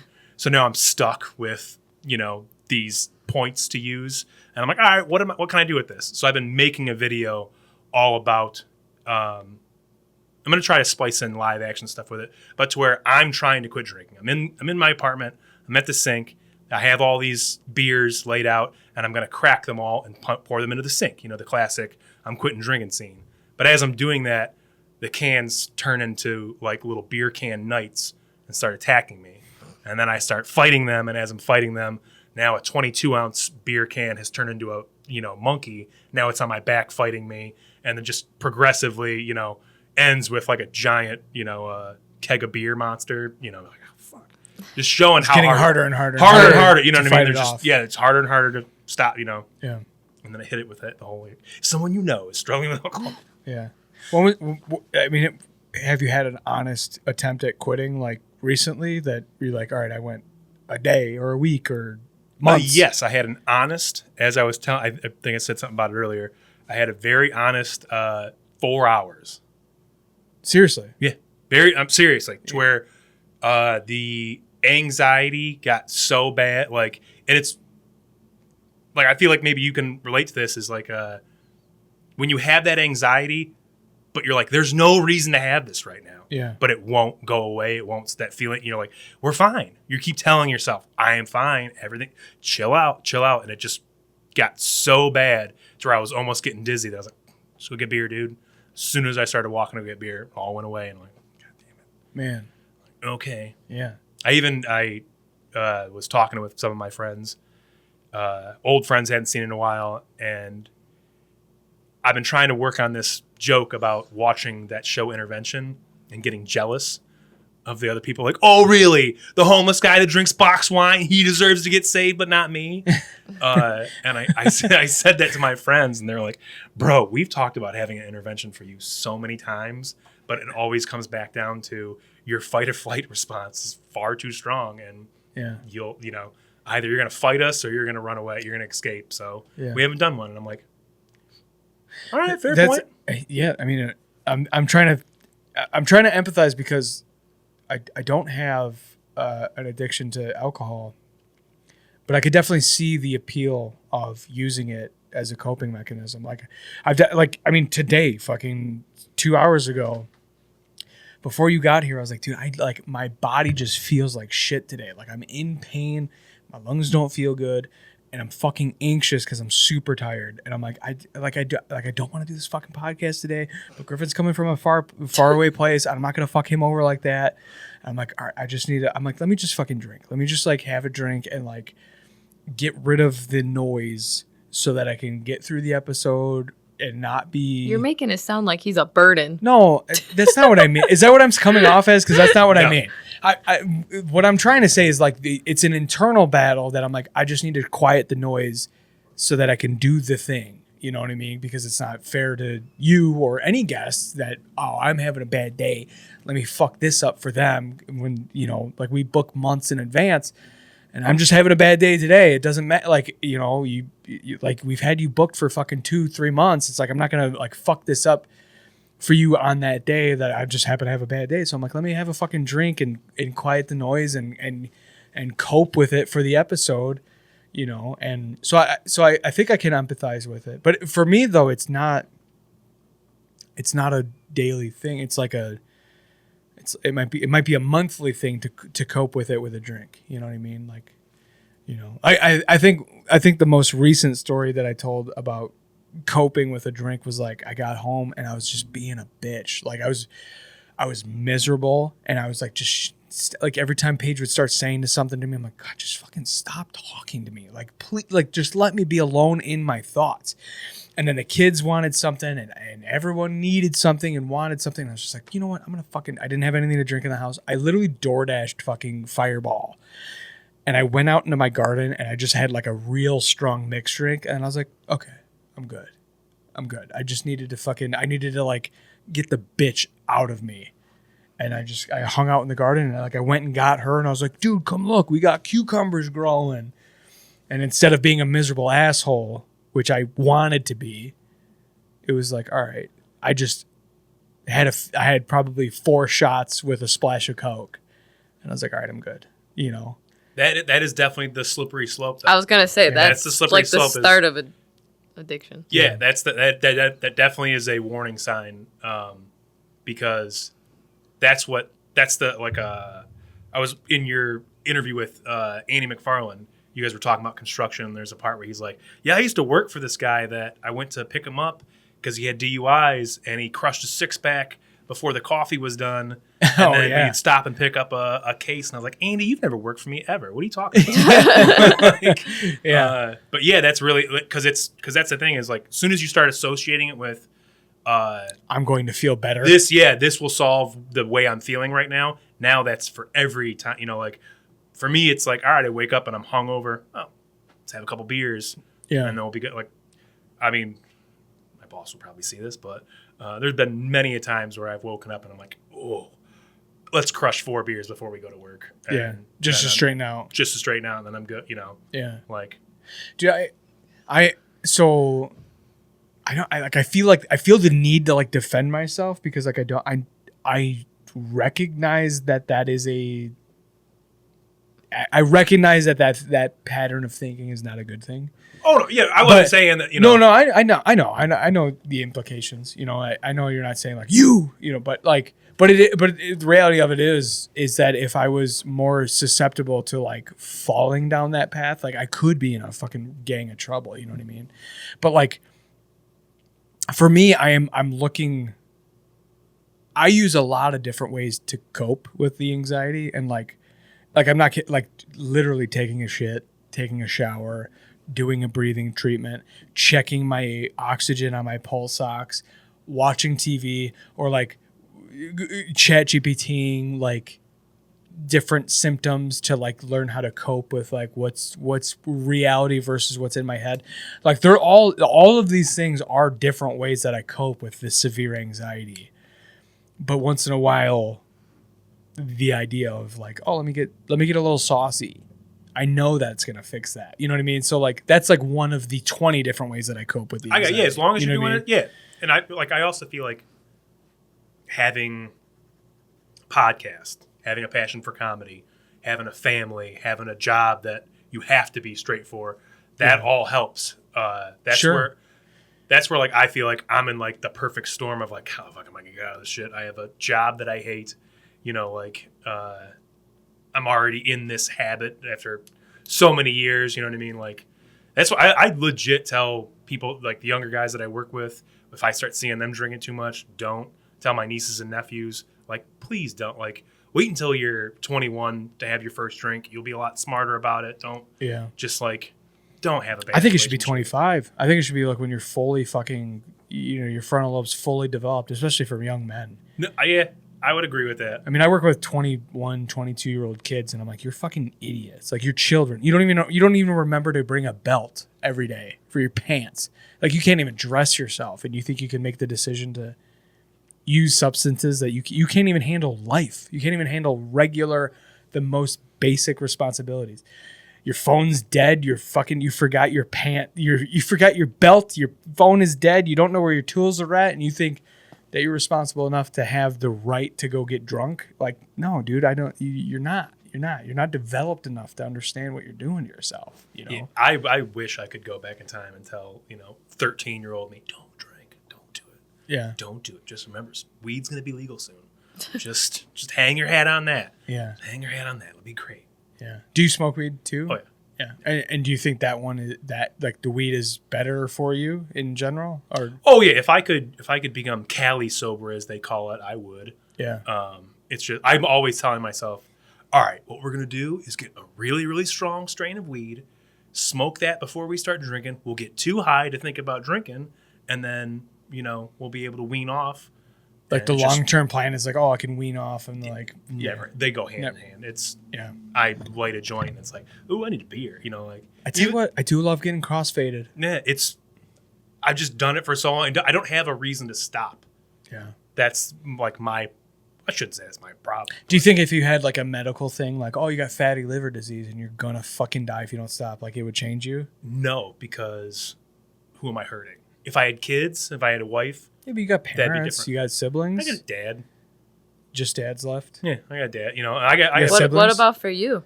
huh? What about for you? What about, you know, like I was saying earlier, is like, you know how like people like Sorry. people will be like, you don't have to like, you gotta live life for you, man. Don't live life for other people. I mean, if you tell that to me, then I'm just gonna keep doing what I'm doing. You know what I mean? It's almost like, so you're saying I should get an Xbox? Yeah, hell yeah. You know, like, it's it's just like, like I've had that conversation with a handful of people that are like that are single, you know, adults, and they're like, "Well, what's the point even?" But like having kids or having a family or whatever, it's like that doesn't. As much as people say that it gives you purpose, it doesn't. Like it's just another thing that's in your life that you would have been living anyway. You know what I mean? And like, I think where you have people that have turmoil in their family lives is that they're not a person that should have ever had a family or whatever. You know what I mean? I wish I could name the person I'm thinking of. Like, I can't remember who was saying this, but they were like, "Oh, you know, like, what's the fucking point? Like, why do I even get up? Why do I do this? Why do I do that? Why do I try or whatever? It's just me. It doesn't matter if I fucking go to work or if I get kicked out or whatever. If I don't pay my rent or, you know, whatever." It was kind of like a nihilist point of view about their life, and that's, I mean, being a nihilist is kind of a slippery slope, but having kids or having a partner doesn't give your life a different purpose. Like, as much as people want to attach purpose to other people, it's like that's a dangerous way to think, because then you're assuming that those people who may become reliant on you are going to give you purpose. Like, no. Like, life has purpose, and those people get to come along with you. You don't become purposeful by having those people. That's a dangerous thing to put on a kid. You know, there's some people that are there's some kids that grew up in a hard fucking life because someone was like, "This thing that I'm gonna bring into the world is gonna fix me." It's like, no, motherfucker, you need to be fixed before you have them. No, I you know what I completely mean? agree with that. Like, that's one of the reasons I won't have kids, is because I'm an alcoholic and I'm not putting that on anybody else. No, I agree with you. I should probably think about trying to rephrase that in the future when I say that to people. I guess what I'm trying to say is, had I had kids at a young enough age, I would have been able to be like, nah, put that away. Like it would have straightened you up. Like, yeah, hey, like okay. you know what I mean? Like, cause like, I think I would have been a good dad had I not been an alcoholic. You know what I mean? Had everything worked out hunky dory and whatnot. You seem remarkably normal for saying that you're in the throes of an 18-year-old long addiction. Yeah, I mean, I get that. A lot of people are always like, "Man, you're very self-aware," and it's like, yeah, but that's about it. Like, you know, that's about it. Like, Yeah. I'm tuning into this TV show every time, but no one's letting me write. Nobody's letting me give any notes to the actors. Yeah. Do you feel like you're powerless in this addiction? I mean, this Yes is and no. this Yes is an and no, 'cause I odd don't- thing, man. This is an odd thing because it like Most people lie about it, so not only I know. not only do addicts normally lie, but like they're also normally not self-aware, but also they don't seem completely normal when they talk about it. Like, normally it's like these unaccountable, "Oh no, I'm fine. I just like it. This is just my favorite drink. I don't know. I mean, this, you know what I mean? Like, there's no like unaccountable things that you're saying. You're like, no, this is fucking, I know that this is not good for me." And That probably plays into the whole, my friends being like, that's why we've never given you an intervention. Like, I was dating a girl once when I was bad alcoholic. You know what I mean? Like, every day I was getting a case. She was well aware of that. And I can remember, but her mom was a really bad alcoholic, and she took Xanax. And like, she would just be like, I need to talk to my mom. I got to call my mom. And then she'd call her and then be crushed because she's like, she can't hold a conversation. Like, it's destroying me. And then I remember saying to her, like, well, why are you with me? Like, I can't be helping this at all? And she's like, it doesn't affect you at all. You don't. And I'm like, It does though. yeah. And like, it's one of those things where it's like, well, that's not true. That's not true. And that's not good. You know, like, so I definitely have probably gotten this far because of how little I let it fuck up my life from like someone outside looking in. You know, it's like, well, you show up to work every day and you know, like, you can have good conversations with people. You know what I mean? Like you have your head on, right? It's like, how does it affect you? Other than the hangovers in the morning. Nothing gets done. You know, like I have so many, like practicing comedy. I should be practicing my bits constantly. I don't. I just will just drink and then like look at my notes and be like, well, they're there. Yeah. I'll get to them later. You know, and just same with everything and let you know, recently my bank got bought, you know, with Comerica, Fifth Third just bought them. And for whatever reason, my mail still gets sent to my dad after a decade. Still gets sent to his house.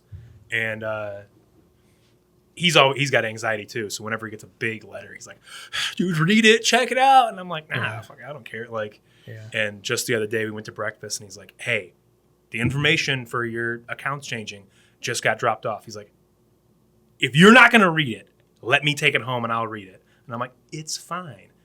Think I've read that shit? No, I just threw it in a corner. And that's totally my alcoholic addiction brain. You know, like I just don't take care of the things that I need to take care of. Now that I'm trying to do comedy, I need a car. I need to have a car. But I will not get my license with the addiction that in the state that I am, because if I do, I'm going to get behind the wheel and kill somebody. Right. And I'm not going to allow that. My dreams of becoming a comedian are not worth that. So either I have to figure out how to do it. So that's a way that it affects me is, you know, I've been walking everywhere for the last 20 years, you know. What did you ever have a car? Like, was there Yes. a thing? Was there a moment that it was like, I need to not do this anymore? Yeah, the last time I got a DUI. Okay. So I've had 3 in my life. One when I was 17 that got knocked down to an MIP. Then it's funny, I had to drive past the liquor store on my way here that I bought the 40s of King Cobra that I slammed and crashed my car. I almost bit my tongue off. And In the crash? yeah, I had jumped Novi Road. That's the way that the cops describe it. They're like, you Dukes of Hazzard, Novi Road. I was like, all right, because I passed out behind the wheel and just hit the gas. Yeah, and then I tried to get out of it. And they only gave you an MIP? No, this one was a DUI. Oh, I was first like, one. what? The first one was an MIP. The second one, I got a DUI. And then the last one, I was drunk, but like kind of the way I am now. I was in my mind, I'm like, I'm perfectly fine. I'm coherent. And it was like, no, you're above the limit, all that, you know. So that was the first. Sorry, I kind of got off track. Your question That was the third. Yeah, DUI. that was when you realized? That you need to not drive. Yes, yeah, that was that last time was when, because the first one was like, you're just a kid. I made a mistake. Yeah. The second one was like, well, yeah, I was drinking malt liquor. I'm a fucking idiot. Third one was like, no, you have a problem and you can't stop yourself from getting behind the wheel. Stop getting, you know. Like, How does your dad cope with his anxiety issues? dude, I don't know, because my dad is, he would hate to hear this. My dad is an alcoholic, technically. He was never a go out to the bar kind of guy. It was always, we had beer in the house, and him and my mom would have like 1 or 2 at night, but every night, Okay. you know. And my dad loved PBR to where he had PBR memorabilia around the house. He was one of those guys, you know, like, Sure. but it never affected his life. Then when my mom died, me, him, and my brother were all together, and we're just getting fucked up every single night. And then one day, like 6 months in, my dad just stopped. I don't know how you do that for 40 years. You drink for 40 years. It's part of your identity. It's you know, like, it's your nickname. It's ever, you know, like, Yeah. and my dad was just, nope, cold turkey. Yeah. This isn't helping my kids. Is your brother still around? Yeah. And does he struggle with this too? He just had his gallbladder out a little while ago, and I believe that was a big wake-up call for him. Also, he's getting married soon, you know. So he's doing the serious adult stuff. Yeah, he's got a lot more going on for him, you know, like.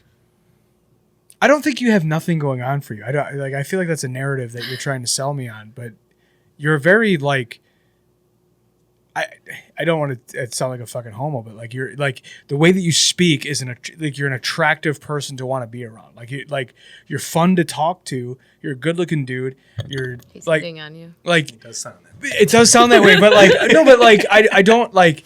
I feel like you're trying to create a narrative like well I don't matter. I don't matter. But like if you were in my life before today, I would say like yeah you fucking do, man. Like just because you don't have kids and an old lady doesn't make you valueless. So you can just drink yourself to death. I'm not specifically saying that I'm valueless or anything like that. You know, like because but the value that I see that I bring into people's lives, I don't think would change if I quit drinking. And there's no reason for me, you know, like, but there like, trust me, I'm always, every day, it's like, gotta quit. I know I have that in the back of my mind, but at the same time, it's like, yeah, there's not like, I would say all I really provide people is like good advice because I fucked up so much and I am a very, you know, like self-aware, take yourself out of the, you know, like, I can judge my own actions.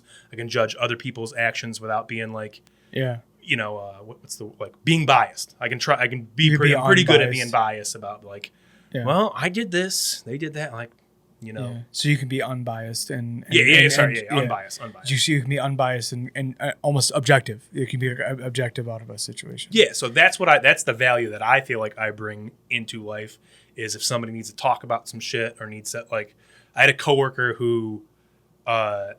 He was talking about his wife having extreme anxiety, and I could tell that he wasn't telling everything.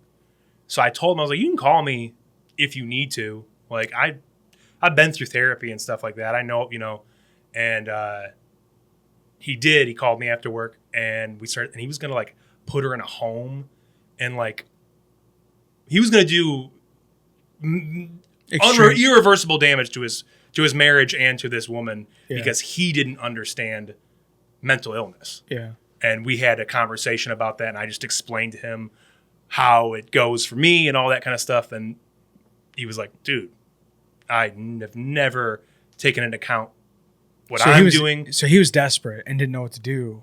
Yeah, and it helped. You know, me having gone through all this shit helped, you know, because I'm somebody who's been through it before. So that's where I see. Without knowing you, like before today, you're reminding me of like the glue guys. Like, have you ever heard that saying? Like, he's the glue.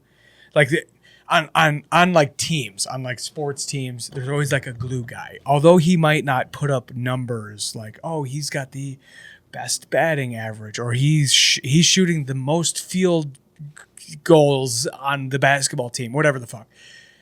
There's always the guy that is like, okay, this is the guy that like keeps the team coherent. This is the guy that keeps the team together. This is the guy that makes all of the dynamics of that team work. Like you remind me of the glue guy, and I don't know, man. Like you gotta. I don't know. I don't want to preach at you because I don't know your situation. I don't know your situation. Like we're just talking. But like I hate to hear someone feel like they like it's inconsequential that I'm self-destructive. It's not. It's not, because I can tell just from talking to you for the last 3 hours, like I can tell that you're the kind of guy that like people enjoy being around. You're a magnet. Like you get people to you, and then they rely on you. So like, regardless of you having babies or a wife of your own, like I can tell that whatever community that you get into, that you're important in it. By having these perspectives that you have. I mean, that's nice to say. It's just not really true based on my experience. Like, it doesn't mean I don't matter or anything like that. Yeah. But my best friend, the one that I was best man at his wedding, he we had a saying where it was cool for a little bit, but I don't think he knows how much it kind of like hurts me. Is he would say, we may not always be there, but we're there when we need to be. Yeah. And it's just like, yeah, but it kind of sucks that like you just dust me off when you need, you know what I mean? Like I'm only that, you know what I mean? Like I'm only there when you need me. Yeah, That like kind of I'm thing. something in your closet that you're like, oh yeah, all right, I'm gonna go. Yeah, let me call Griffin. And, Yeah, let me go get my hockey stick. I'm gonna go play hockey for a little while. You know what I mean? I'm just this tool that's like, yeah. you know, and that's I am definitely not someone that people are drawn to. I Not don't at know. all. There's no way. I don't. Just talking to you, I'm drawn to you as a friend, and I've only known you for 3 hours. There's no way. I don't. Give it 5. Game on, bitch. We're staying. No, I don't. I can't say. Just getting to know your personality over the last 3 hours. I can't see that you're just this fucking lampshade that this great grandma's lamp that no one's gonna throw away. It's not that. It's more. I'm trying to say it without like being like giving myself too much credit, being like, like I'm the shaman that's up on the mountain that you only go to when you're having problems. Definitely not that, but I'm somewhere in between. Yeah. Like I'm more like your grandma that you go that's in a home and that you go and visit every now and again. Okay, and you leave like.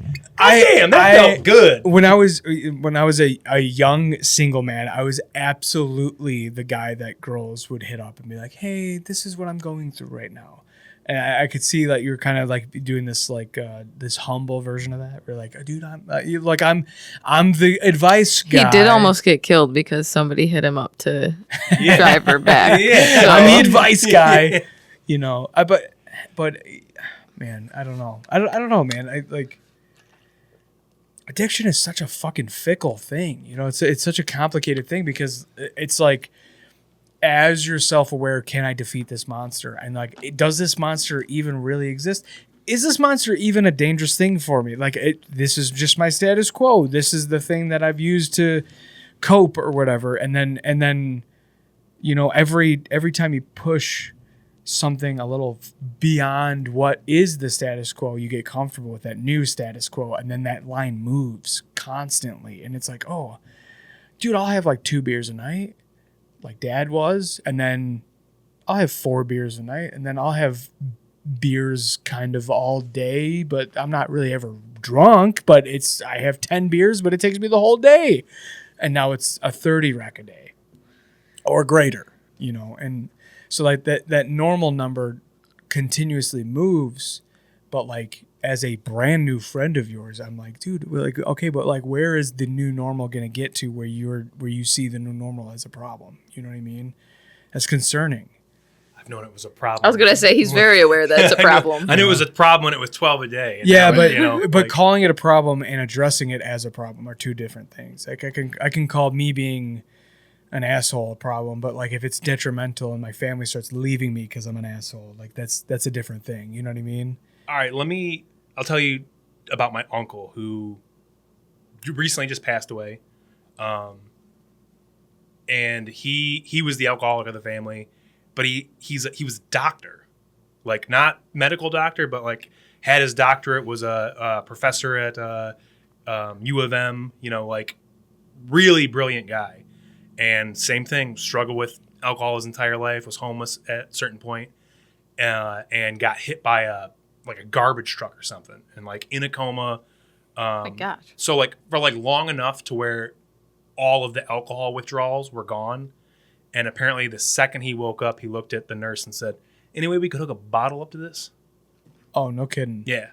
So the physical addiction wasn't, it was a mental addiction. 100% mental. And he would get off the wagon and on the wagon, off and on, and same with me, like same boat as me, like no license, like would have to take a cab all the way from Detroit to come to Thanksgiving, out in, Farmington Hills. And there was a point to where, like, I didn't really have a whole lot of contact with him, but I just know, from family stories, is that there was a point where he was just like, "Listen, I'm going to do this. It's going to kill me. Leave me alone." Yeah. And just told his siblings, like, fuck off, and then it did. Yeah. You know, like And he was content with it. yeah, and like did you know like I don't know, like he definitely destroyed some relationships and stuff like that. You know, like Because of control or because of his behavior? probably because it was a little bit of both. A little bit of both. You know what I mean? Which I can say the same. You know what I mean? Like I've definitely had. I was in a relationship with a girl very short period of time that I really really liked, and she really liked me, and she clocked it immediately because one day I called her. We were having a really good time on the phone, and I was like, I'm gonna take an Uber over to your place, and she was like, really? Okay, it'll be fun. And I showed up, and I like to do the Dirty Dancing, pick you up and spin you thing. And I did that and fell over and dropped her. Oh my God. She fell on top of me, so she wasn't, it wasn't like I dropped her on her head, but I remember her like pushing away and like looking at me and was like, Oh, she's upset. Upset, but like not mad, just kind of like, oh, like it was like she finally realized like, oh, you have a problem. Mm-hmm. And then that was when it was like, all right, maybe we should not see each other anymore, Stayed friends for a little bit, and then it just faded away, like. Yeah. Sorry, I don't know if I made a point there or not, but. Yeah. Yeah. Is there a source of the anxiety, or is it just like a unbeknownst like doom and gloom that you're A little bit of coping both. with? A little bit of both. You know what I mean? Like anybody, waking up in the middle of the night and thinking about something you said in the second grade and like, fuck, God damn it, what did I say? Yeah, I definitely have that. I do that all the time. Yeah, having that, you know what I mean? Like I have that, but then there's also, like I was saying, there's times where it's like, I know I'm not supposed to feel like this. Why, like to where I'm yelling at my own body, like, dude, calm down. And then it just keeps going. You're like, this has to stop. Yeah. Like, have you ever done salvia? Nope. Yeah. Yeah. Terrifying, right? Yeah. Sucks. I did it one time and was like, you may have to edit this. I know they don't like. I felt like I had to kill myself because I was like, this feeling will never stop. This feeling will never stop. This feeling will never stop. And I was like, understand that. and so I can equate that to my anxiety to a certain level, to where it's like, I can't go all day with this. Someone explained it to someone that had suicidal tendencies and almost did it. Explained it to me as it's like they got into a sauna that is so incredibly hot. The only option was to get back out, and that's what life felt like. So they're like, dude, it wasn't like, oh, dude, I'm just so sad, I got to do it. It was like, dude, fuck. Yeah. And it was like, I got to just get back out. And that's how he felt about life. And when he explained it to me like that, I remember sobbing like uncontrollably, like I lost someone close to me just based on his description. Cause I was like, holy fuck, I've never understood it before. I've had like the suicidal tendency, like suicidal ideations, but it's always like a self-indulgent, like, fuck this. You know what? I'll just kill myself. It's almost like a childish, like, you know what? If you don't love me, then I'll just die, And it wasn't ever like, for me, it was never like a sincere want to die. And when he explained it to me, I was like, holy fuck, I've never understood it. I thought I understood it. I never understood it until he explained it to me like that. The wanting to get back out of the sauna that you just is way too fucking hot. I feel like that's a good way to put alcoholism, at least in my boat, is just like, yeah, I'm not spending all day in this sauna. Yeah. And I'm gonna go get a drink and get out. Have you ever gone to talk therapy? I've never seen a like. What are the psychologists? What's the other one? Psychiatrist? Yes, I've never seen either one of those. Only like court-appointed counselors, therapists. Yeah. To where like I had one that, thankfully, like I credit her with me being able to have a good relationship with my last few years with my mom, because we were from like, I don't know, 15 to 22, 23, it was just always a fight. And a lot of it had to do with my addiction problems and stuff like that. And my mom just wanting the best for me. But being just you know what I mean, going about it the wrong way. Yeah. So we were just always butting heads. And then one day I talked to this woman, and she was like, I just laid out all the issues I had. I don't understand why she doesn't support me in this and that, blah, blah, blah. And then the therapist was like, well, hold on. You told me that your mom is 11 of 12. And that's, 11 of 12 kids, 9 boys, 3 girls. And she was like, try to think about, like, you think your mom's a good mom, right? And I was like, yeah, we just have our problems. She was like, if your grandmother was Superwoman, it still only means that she could give your mom 2 hours of undivided attention a day. And she was not Superwoman. She was a nurse, so your mom got very little, like, one-on-one time with a parent. Yeah. And I was just like, oh. And she was like, so give your mom some slack. Like, she's doing pretty good for the amount of parenting she was exposed to. to. Yeah, for the amount of training that she got. And I was just like, oh shit. And just knowing that about her changed our relationship. I was able to put any of my issues to aside and, was awesome. You know what I mean? Like, I'm so thankful for that because she died later. But that's about the only thing I ever got out of therapy. Shortly after getting that, I stopped going because I just felt like I was just talking to the person. Like it was just telling her about my day, like hearing about her day. There was nothing left to get to, I guess. I don't know, Yeah. And so I just was like, I'm done. I've made the joke about, like, it took me several therapists to find one that was not a fan of me.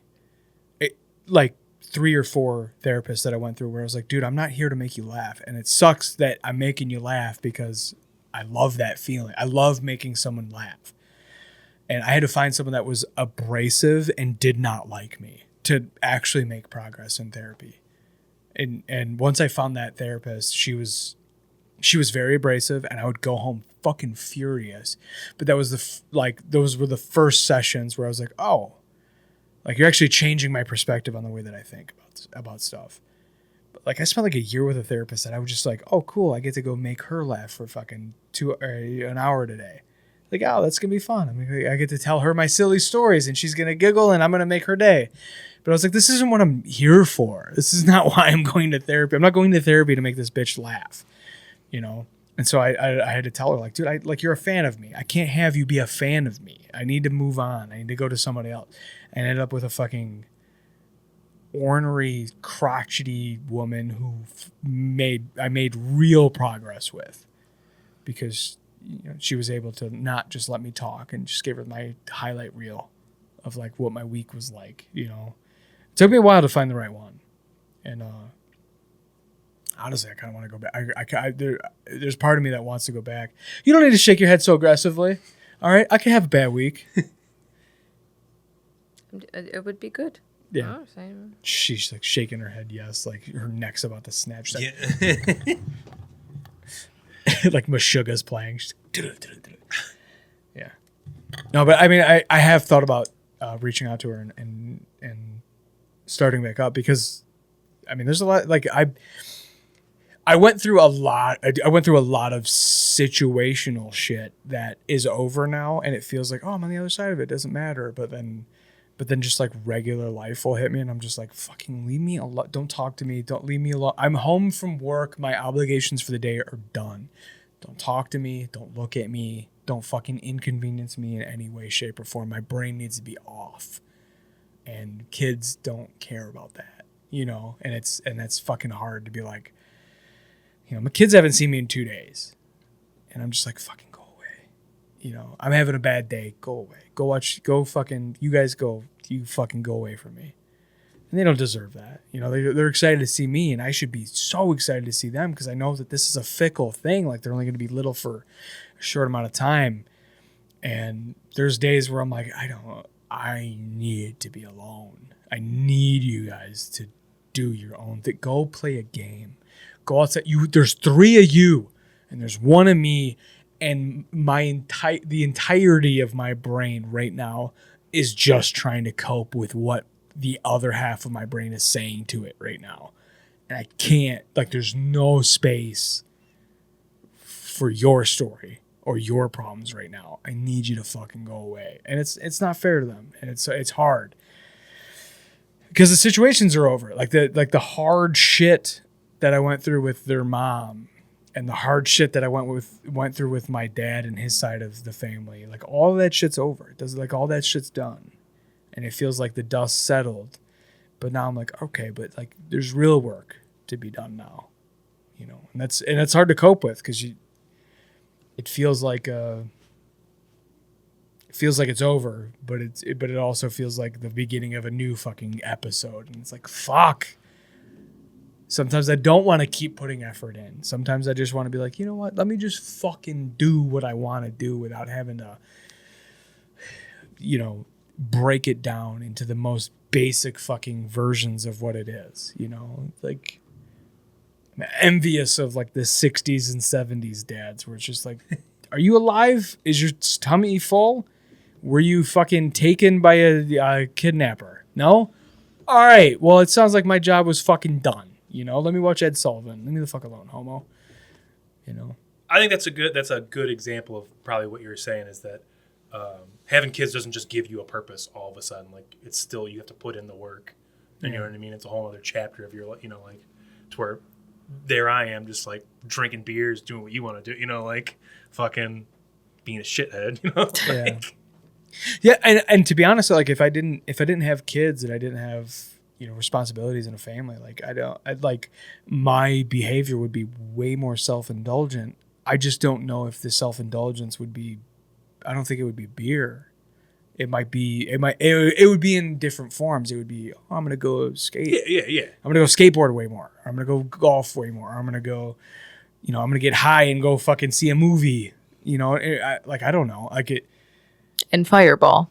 I mean, I do like drinking. I mean, it is a. Quit trying to play it off like you don't drink a lot. I do, but I'm not going through, you know. You know, I'm don't not put this on me. Yeah, don't. It's not, no. Don't make him feel bad. He's being very fair enough. open and honest. Stop trying to make him feel bad. No, I'm not. I'm not trying to make you feel bad. I'm trying to understand. I'm not trying to judge. I'm trying to understand. No, I didn't think you were. I know that I'm self-indulgent. Like in the things that I'm interested in, I'll spend all of my time, energy, and money in the things that I'm interested in. But a lot of people will see what I spend my time, money, and energy on as positive. They're like, oh, dude, this podcast might be something. This comedy might be something. This fucking whatever. And they're like, and then, you know, you start talking about golfing or skateboarding or the gym or music or whatever the fuck random thing that I'm obsessed with that month. And people don't look at that like it's a destructive addiction, but It can be. It can be. I mean, like if I'm like hyper focused on golf, it's like I'm shooing kids away so that I can watch another video about some fucking, you know, technique. It's like that's an addiction too. It's just not killing my liver. It's just like fucking up my relationship with my kids. You know what I mean? And For sure. so there's definitely addictive personality traits that I deal with too, but like, they don't always manifest into some kind of substance. You know what I mean? So it would be dishonest for me to say that I don't have addictive issues. It's just that mine aren't necessarily substances. You know? What? You just talked for a really long time, that's all. Neat. On a talk show. Are you drawing a person and an egg? I don't know what I'm drawing. That's her what it coping looks with it. like. She doesn't like listening to me talk this long. She does a talk show with me, and she's like, I fucking hate when this guy talks. That was just a really long Thought? Yeah. I'm working some shit out over here. Yeah, I'm trying to figure out as I'm saying it. Okay. That's fine. You know what? I'm sorry. I won't talk on this talk show anymore. I'm just Oh, fuck. I'm just messing with you. All right. I was trying to think of just different goofy, funny things that I could do when I came in here, and one of the ideas was was going to come in with cue cards and just pretend to be nonverbal. And you guys are going to be like, fuck, this guy can't talk. Dude. Jeff? That would be hilarious. I thought about creating a whole backstory, and you guys be like, "So where'd you start? Comedy?" I'm like, Southeast Asia. And I was That was hilarious. I was looking up and making my buddy Marshall look up ways to say "I'm lying" in like Mandarin and stuff. And I was like, I do remember one last thing, like "Washing Chong Chong," and then it was just, if anybody that speaks Mandarin was watching this, like, this motherfucker's lying this whole time. That's fucking hilarious. He was preparing. Yeah, I love that. I love the prepared bits. Oh, man. Do you remember that fucking viral moment from, oh my God, what was the fucking show? It was, who sings that fucking song? I'm an asshole, Leo Leo. Do you remember that? Dennis Leary? Dennis Leary. Do you remember that Dennis Leary versus fucking some other comedian? And he's like, this guy fucking prepared bits for this TV show. And they're like, yeah, that's our job, dude. Do you remember that? Oh, It sounds familiar. I haven't thought about that in a long time. Yeah, he like completely got shut down. Like, yeah, obviously I prepared. We're on fucking TV. You didn't prepare for this? You just thought you were going to just show up and be cool and that was good enough? It might have been Greg Giraldo. That sounds about right. I remember.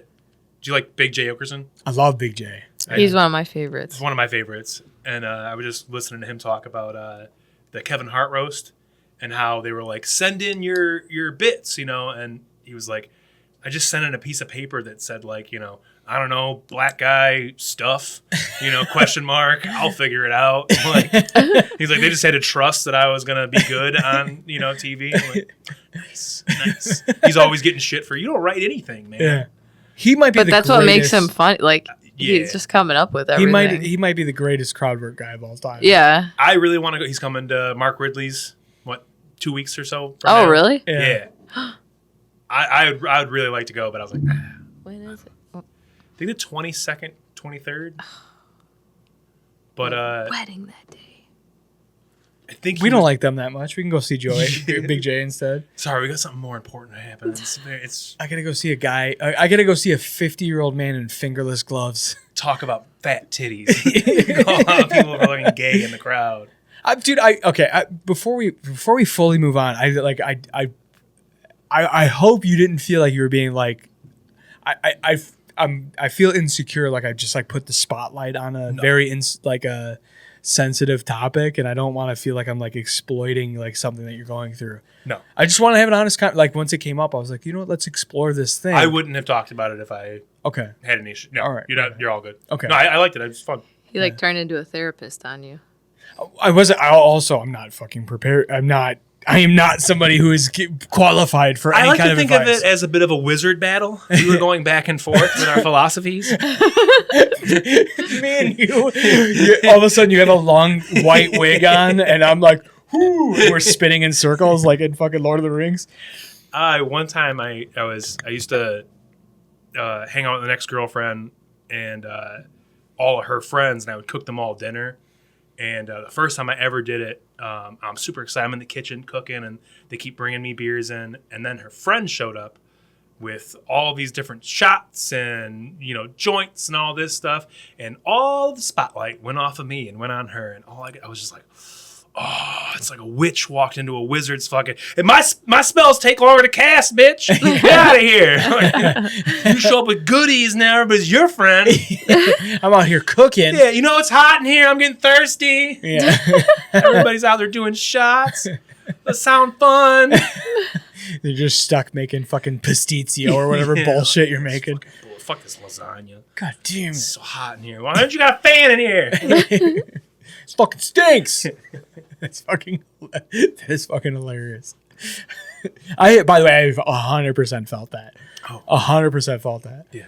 Hot chick shows up to the party, like, well, I guess I'm not the center of attention anymore. Fuck. Matt can't handle not being the center of attention. Well, I'm hilarious. That's why I love Lewis so much. He just makes me feel so good about my stupidity. He's just such an honest fan of my dumb shit. I'll walk up to work at like 5:50 in the morning. He's like, what happened yesterday? I'm like, oh, dude. Oh, man. Yeah. Anyway. I feel like I'm still feeling a little like insecure about that whole conversation about addiction. Like I feel like I don't want to feel like I was intentionally exploitive or exploited, whatever. I wasn't trying to exploit the thing that you're going through. I just want to like, since it came up, I wanted to explore it in honesty. I won't feel bad unless this gets the most views you've ever had, and then I'm like, son of a bitch. It's gonna. They got me. It's gonna get 12 views. Dude, that's viral for us. Dude, bro, you exploited me, dude. That's not just my mom. It's fucking. We got so many views. No, anybody that watches this that knows me is just gonna fast forward to the addiction part because they're like, I know all about this. Yeah, this fucking guy. Griffin's always talking about shit. He didn't even bring up the coupons. He didn't even bring up his heroin addiction. What the hell? Dumbass? Whoa, hey, hold on, pause. We're back on it. You didn't even. Oh, you're just gonna pretend it was Miller Lights all along? It's just Miller Lights? You son of a bitch. No. Is it? I mean, addiction is a big thing in the world of cooking. Do you think did that play into it for you? I think that's a little bit of a Cop out. No, like a chicken or the egg. Oh, kind of thing. Okay. You know, like also you could make the argument that certain people are like predisposed. Like they're almost attracted to the trade because of their. Yes, that's so. I just saw somebody did a skit on Instagram, Facebook, whatever. But it was like where they had all of the kitchen staff, even the servers, like lined up like soldiers, and they went up and they're like, "Why is it that you do, kitchen work?" And they all give like some like good, inspiring reason, and then they go to do drugs. Oh, like, I think I've seen this. Yeah. To still do drugs. Yeah. To still do drugs. That's 100% like why a lot of people stay in the business, and then like and get into it. It's because like, well, shit, I don't want to get drug tested.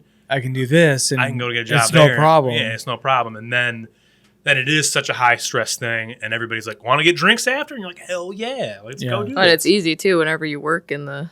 And then like being like a lot of places will be like shift drink. Yeah. Shift drink. So then you're getting beers for free, and that especially if it's a really hard night, all of a sudden the the managers, owners are trying to like smooth you over. Like, I got you guys a pitcher. Here you go. Yeah. And then it just keeps spiraling. So they're smoothing out the drama of the night. Like, hey, it wasn't actually traumatic, guys. We're gonna do some team building by let's drink a couple beers together and everything's good again.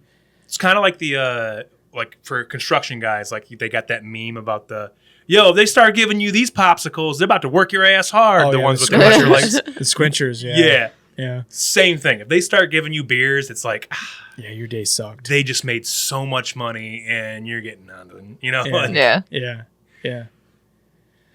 I mean, like watching Anthony Bourdain growing up, and then like reading his books eventually, and there's other creators that put a spotlight on the chaos of working in the food industry. It's like universal. Like there's someone battling addiction, if not most of the people in the kitchen are battling some sort of addiction. But the thing itself seems like it can be an addiction too, because it's like you're fucking starting your day at 4 a.m. and you're ending your day at midnight, and you're just working your fucking ass off, and you're just trying to keep going. Some of these people, it seems like an addictive thing to even be in by itself. Yeah, because it's like that's what I mean. Is about like it attracts adrenaline junkies. Kind of like how like you talk about like you come across somebody that you know right away isn't going to make it, an apprentice. Yeah. So you run them off. We do the same thing in kitchens. Yeah. And it's just the ones that are gonna stay for a while. They have that addiction to the like you're getting the dopamine from the kicking at even though you don't feel happy and you might not you're still getting those same mental whatever brain chemicals yelling at a server, get the fuck out of here. You're like, there's that little party that's like, yeah, that's right, bitch. Yeah. I run this shit, I'm the fucking man. Yeah. I'll tell you when your fries are up, shut up. Yeah. And then as soon as you don't have that, shifts over, all right, what else can you do? Let's let's go get a 8-ball. Let's fucking, let's fucking Yeah. get wild tonight, Man. Let's keep this going. So you're almost chasing that feeling all the time. I'm not saying 100% like that's me, but I feel like to summarize the industry, I feel like that's why it's so rampant, is because the ones who stay are predisposed to that. Enjoying Yeah, that feeling. fucking yeah, dude. We're like someone who doesn't like. I don't want to say well adjusted because that feels loaded, but like a normie, a regular person who had a regular life, both parents in the house. Like they get on a job like that, it's like, dude, fuck this. It's I don't too have much to work. I wouldn't have to go through this trauma in my work day. I could just work at Target and wander around, Or that's the guy at your job who doesn't go out with you to get beers. Yeah. And not everybody hates them, but like if it's a busy night, you're like, fuck. You're in the window. It's going to be really slow, and you're not going to work hard. You're not going to, like this is the guy that's going to do bare minimum, because he's like, it's just a job. Yeah. Let's get out of here, guys. And you're like, we want the cake. We want to fucking let's go. Yeah. Dude, I tell you what, there's me and my buddy that I'm partnered up with right now, which is great. But me and him have been talking about this. We both miss like there's days in pipe fitting where it's like, just show up and serve your sentence. And then there's days in pipe fitting where you show up and it absolutely matters that you fucking perform because there's a dozen guys all working on the same thing and it is go time. You have to do your thing. Every cog in the machine has to fucking perform to get this thing done in a safe, efficient way. And if anyone slows down, anyone's being a bag of shit, you fucking go. Get the fuck out of the way, And I tell you what, that when everyone is in like a flow state working together, that is fucking addicting. Like the way that feels is so much more fulfilling than just like, okay, well, you're going to get what you can get done today. It's like, fucking fuck this. This is a detention. This sucks. I want to be on a job site where it's like, we're on fire. Let's all go right now, and it matters. It fucking matters. And then you feel this kinship with the people that you went to battle with, I went to war with these people. That's a different feeling than, oh yeah, we just kind of, I don't know, we piped a couple of VAVs together. It was just, like I did like a dozen braised joints and just kind of, if I do 2 tomorrow or if I do 1,000 the next day, it doesn't matter. Those jobs, which is the job I'm on right now, fucking suck. I hate these jobs. I want to be on a job where everything's on fire and it fucking matters that you show up and work hard. Those are the ones I want to be on. That's where, like if you got good cooks and good tradespeople together and just neither one of them used like industry lingo and they just talked about their day, you wouldn't be able to tell who was who. Yeah. Because it's the same same thing. It's like when you get through a shift where it's like, yo, so-and-so cut themselves. We're down a guy. Fucking this isn't working. Figure it the fuck out. Yeah. All right.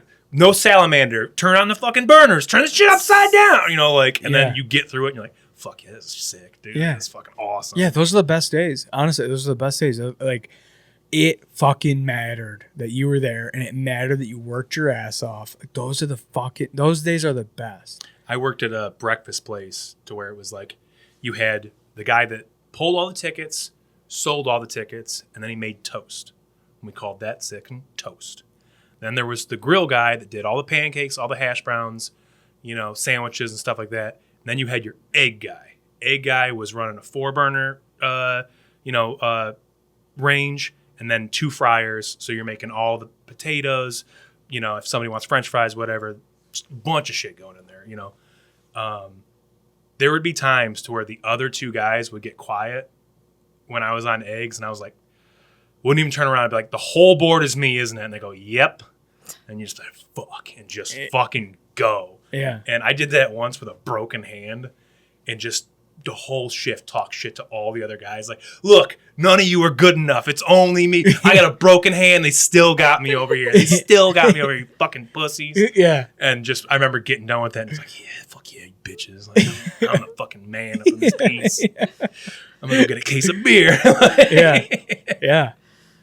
I do love those days. I Yeah. do fucking love those days. Did you watch? You probably get asked this all the fucking time, so I'm sorry to even ask you. But did you watch The Bear? Nope. No. Okay. Nope. Do you watch anything that's like akin to what you do for a living? Because I could not watch a show about pipe fitting. I watch a little bit. See, the thing is, I've never worked in fine dining, so I don't have any attachment to that world. And it seems that every show about cooking has to have some element of that. Yeah. And it's just like, and I know that there's people out there that are fine dining that can fucking wipe the floor with me. But every single person that I've ever worked with from fine dining, I'm like, get the fuck out of my way. You're worthless. You suck. Yeah. Get out of my face. And so whenever they're like The Bear is all about a dude from fine dining running the show and shit, I'm like, no. I actually want to make my own. If I could do anything right now, I'd be making a show similar to Shane Gillis's Tires, but about kitchens. Yeah. And just strictly no, we're working on this menu. And none of that bullshit. Just what really happens in kitchens, the real drama, people cheating on each other, getting knocked up, Yeah. people quitting because they think that, there's so much you can do with that. Yeah. so Without it that- being about, my purpose is to find the right roast beef. Yeah. Fucking recipe or whatever. And then they just, for whatever reason, it just, I guess they always, when they show a person that I would identify with, that person's always an idiot or it isn't good. You know what I mean? Like, Yeah. And I was like, nah, man, It's not the case. there should be a character in that show that's like, tells the bear guy, the dude from Shameless, like, shut the fuck up. I run this shit. Yeah. Maybe there is a character in there. There that is. does His that, cousin. but Yeah. yeah, I don't know. Like, my That- favorite thing about kitchens is the movie Chef, I Jon lo- Favreau.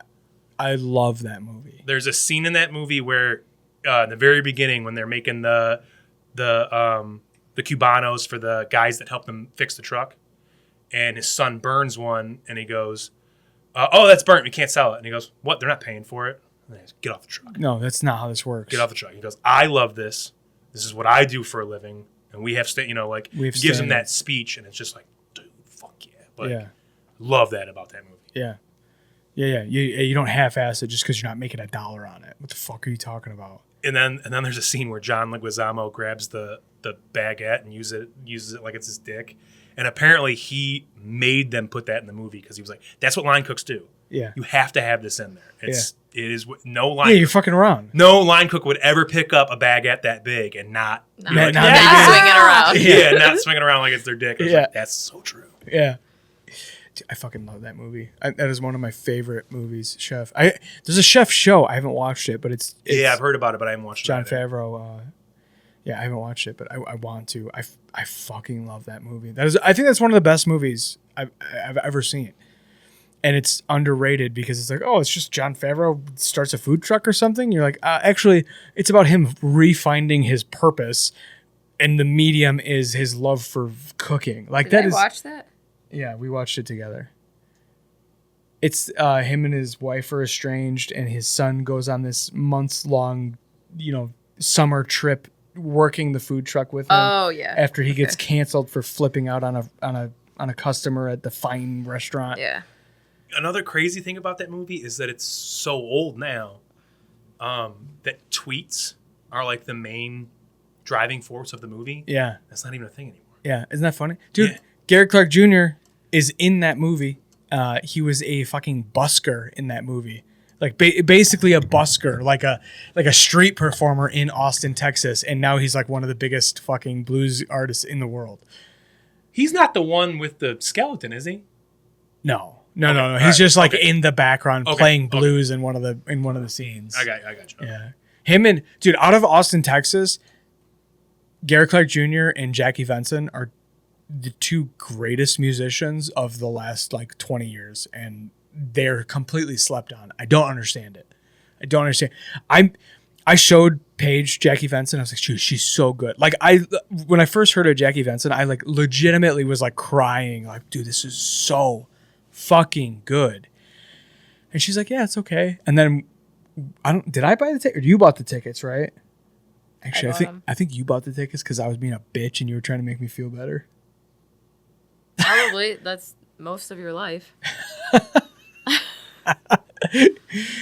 But we went to go see Jackie Venson and live, and one of the greatest concerts I've ever seen. And it was at the Magic Bag. There's like fucking 200 people there, and it was eventually it was packed.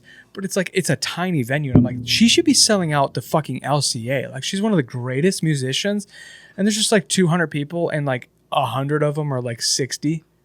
And I'm like looking around like, what the fuck? Like no one our age knows about Jackie Venson. Like what is happening here? She's amazing. But yeah, I'm a blues guy though. I love Stevie Ray Vaughan. I love Gary Clark Jr. I love Jackie Venson. Like, you know, She's good. yeah, amazing. She's amazing. She's not fucking good. She's Sorry. like mind blowing. She's fucking insane. She's very good. Amazing.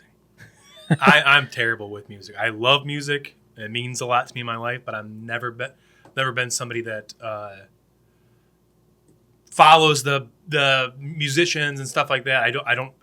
I'm jealous of people that do. I've just never been able to. Just don't have that muscle. Yeah, like I'm somebody that like listen to the same song over and over again. Like once I'm like, oh, I like this one. Me too. Listen to it for like a week and a half. Yeah. And then never will like try to find anything else Oh. about that person. I think it's just my OCD, ACD, or ADD. ACD. That's not saying it. AC/DC. Yeah. Look at you know music while you're telling me you don't know music. Dude, I am the same way. If I find a song that I'm like, oh, I fucking love this song, I will listen to it 1,000 times in a row. And I might never want to hear that song again. But if it's really good, I'm like, all right, let me dive into this artist now, you know. And that's what started like my obsession with Dave Matthews Band. I heard a song called Bartender, where he has this like the narrative of the song is basically like life's falling apart, and he's like, come on, just keep me drunk because I can't fucking handle this. I can't. Just one more, please, just one more. Like the whole song is like this desperate plea to just keep him drunk so he doesn't have to face what he's dealing with. And I was like, this song is fucking amazing. And I remember Googling like who sings this song. I never really heard him before, but once I figured out it was Dave Matthews Band, I was like, oh, I've heard like The Space Between and Crush and whatever, like these hit songs.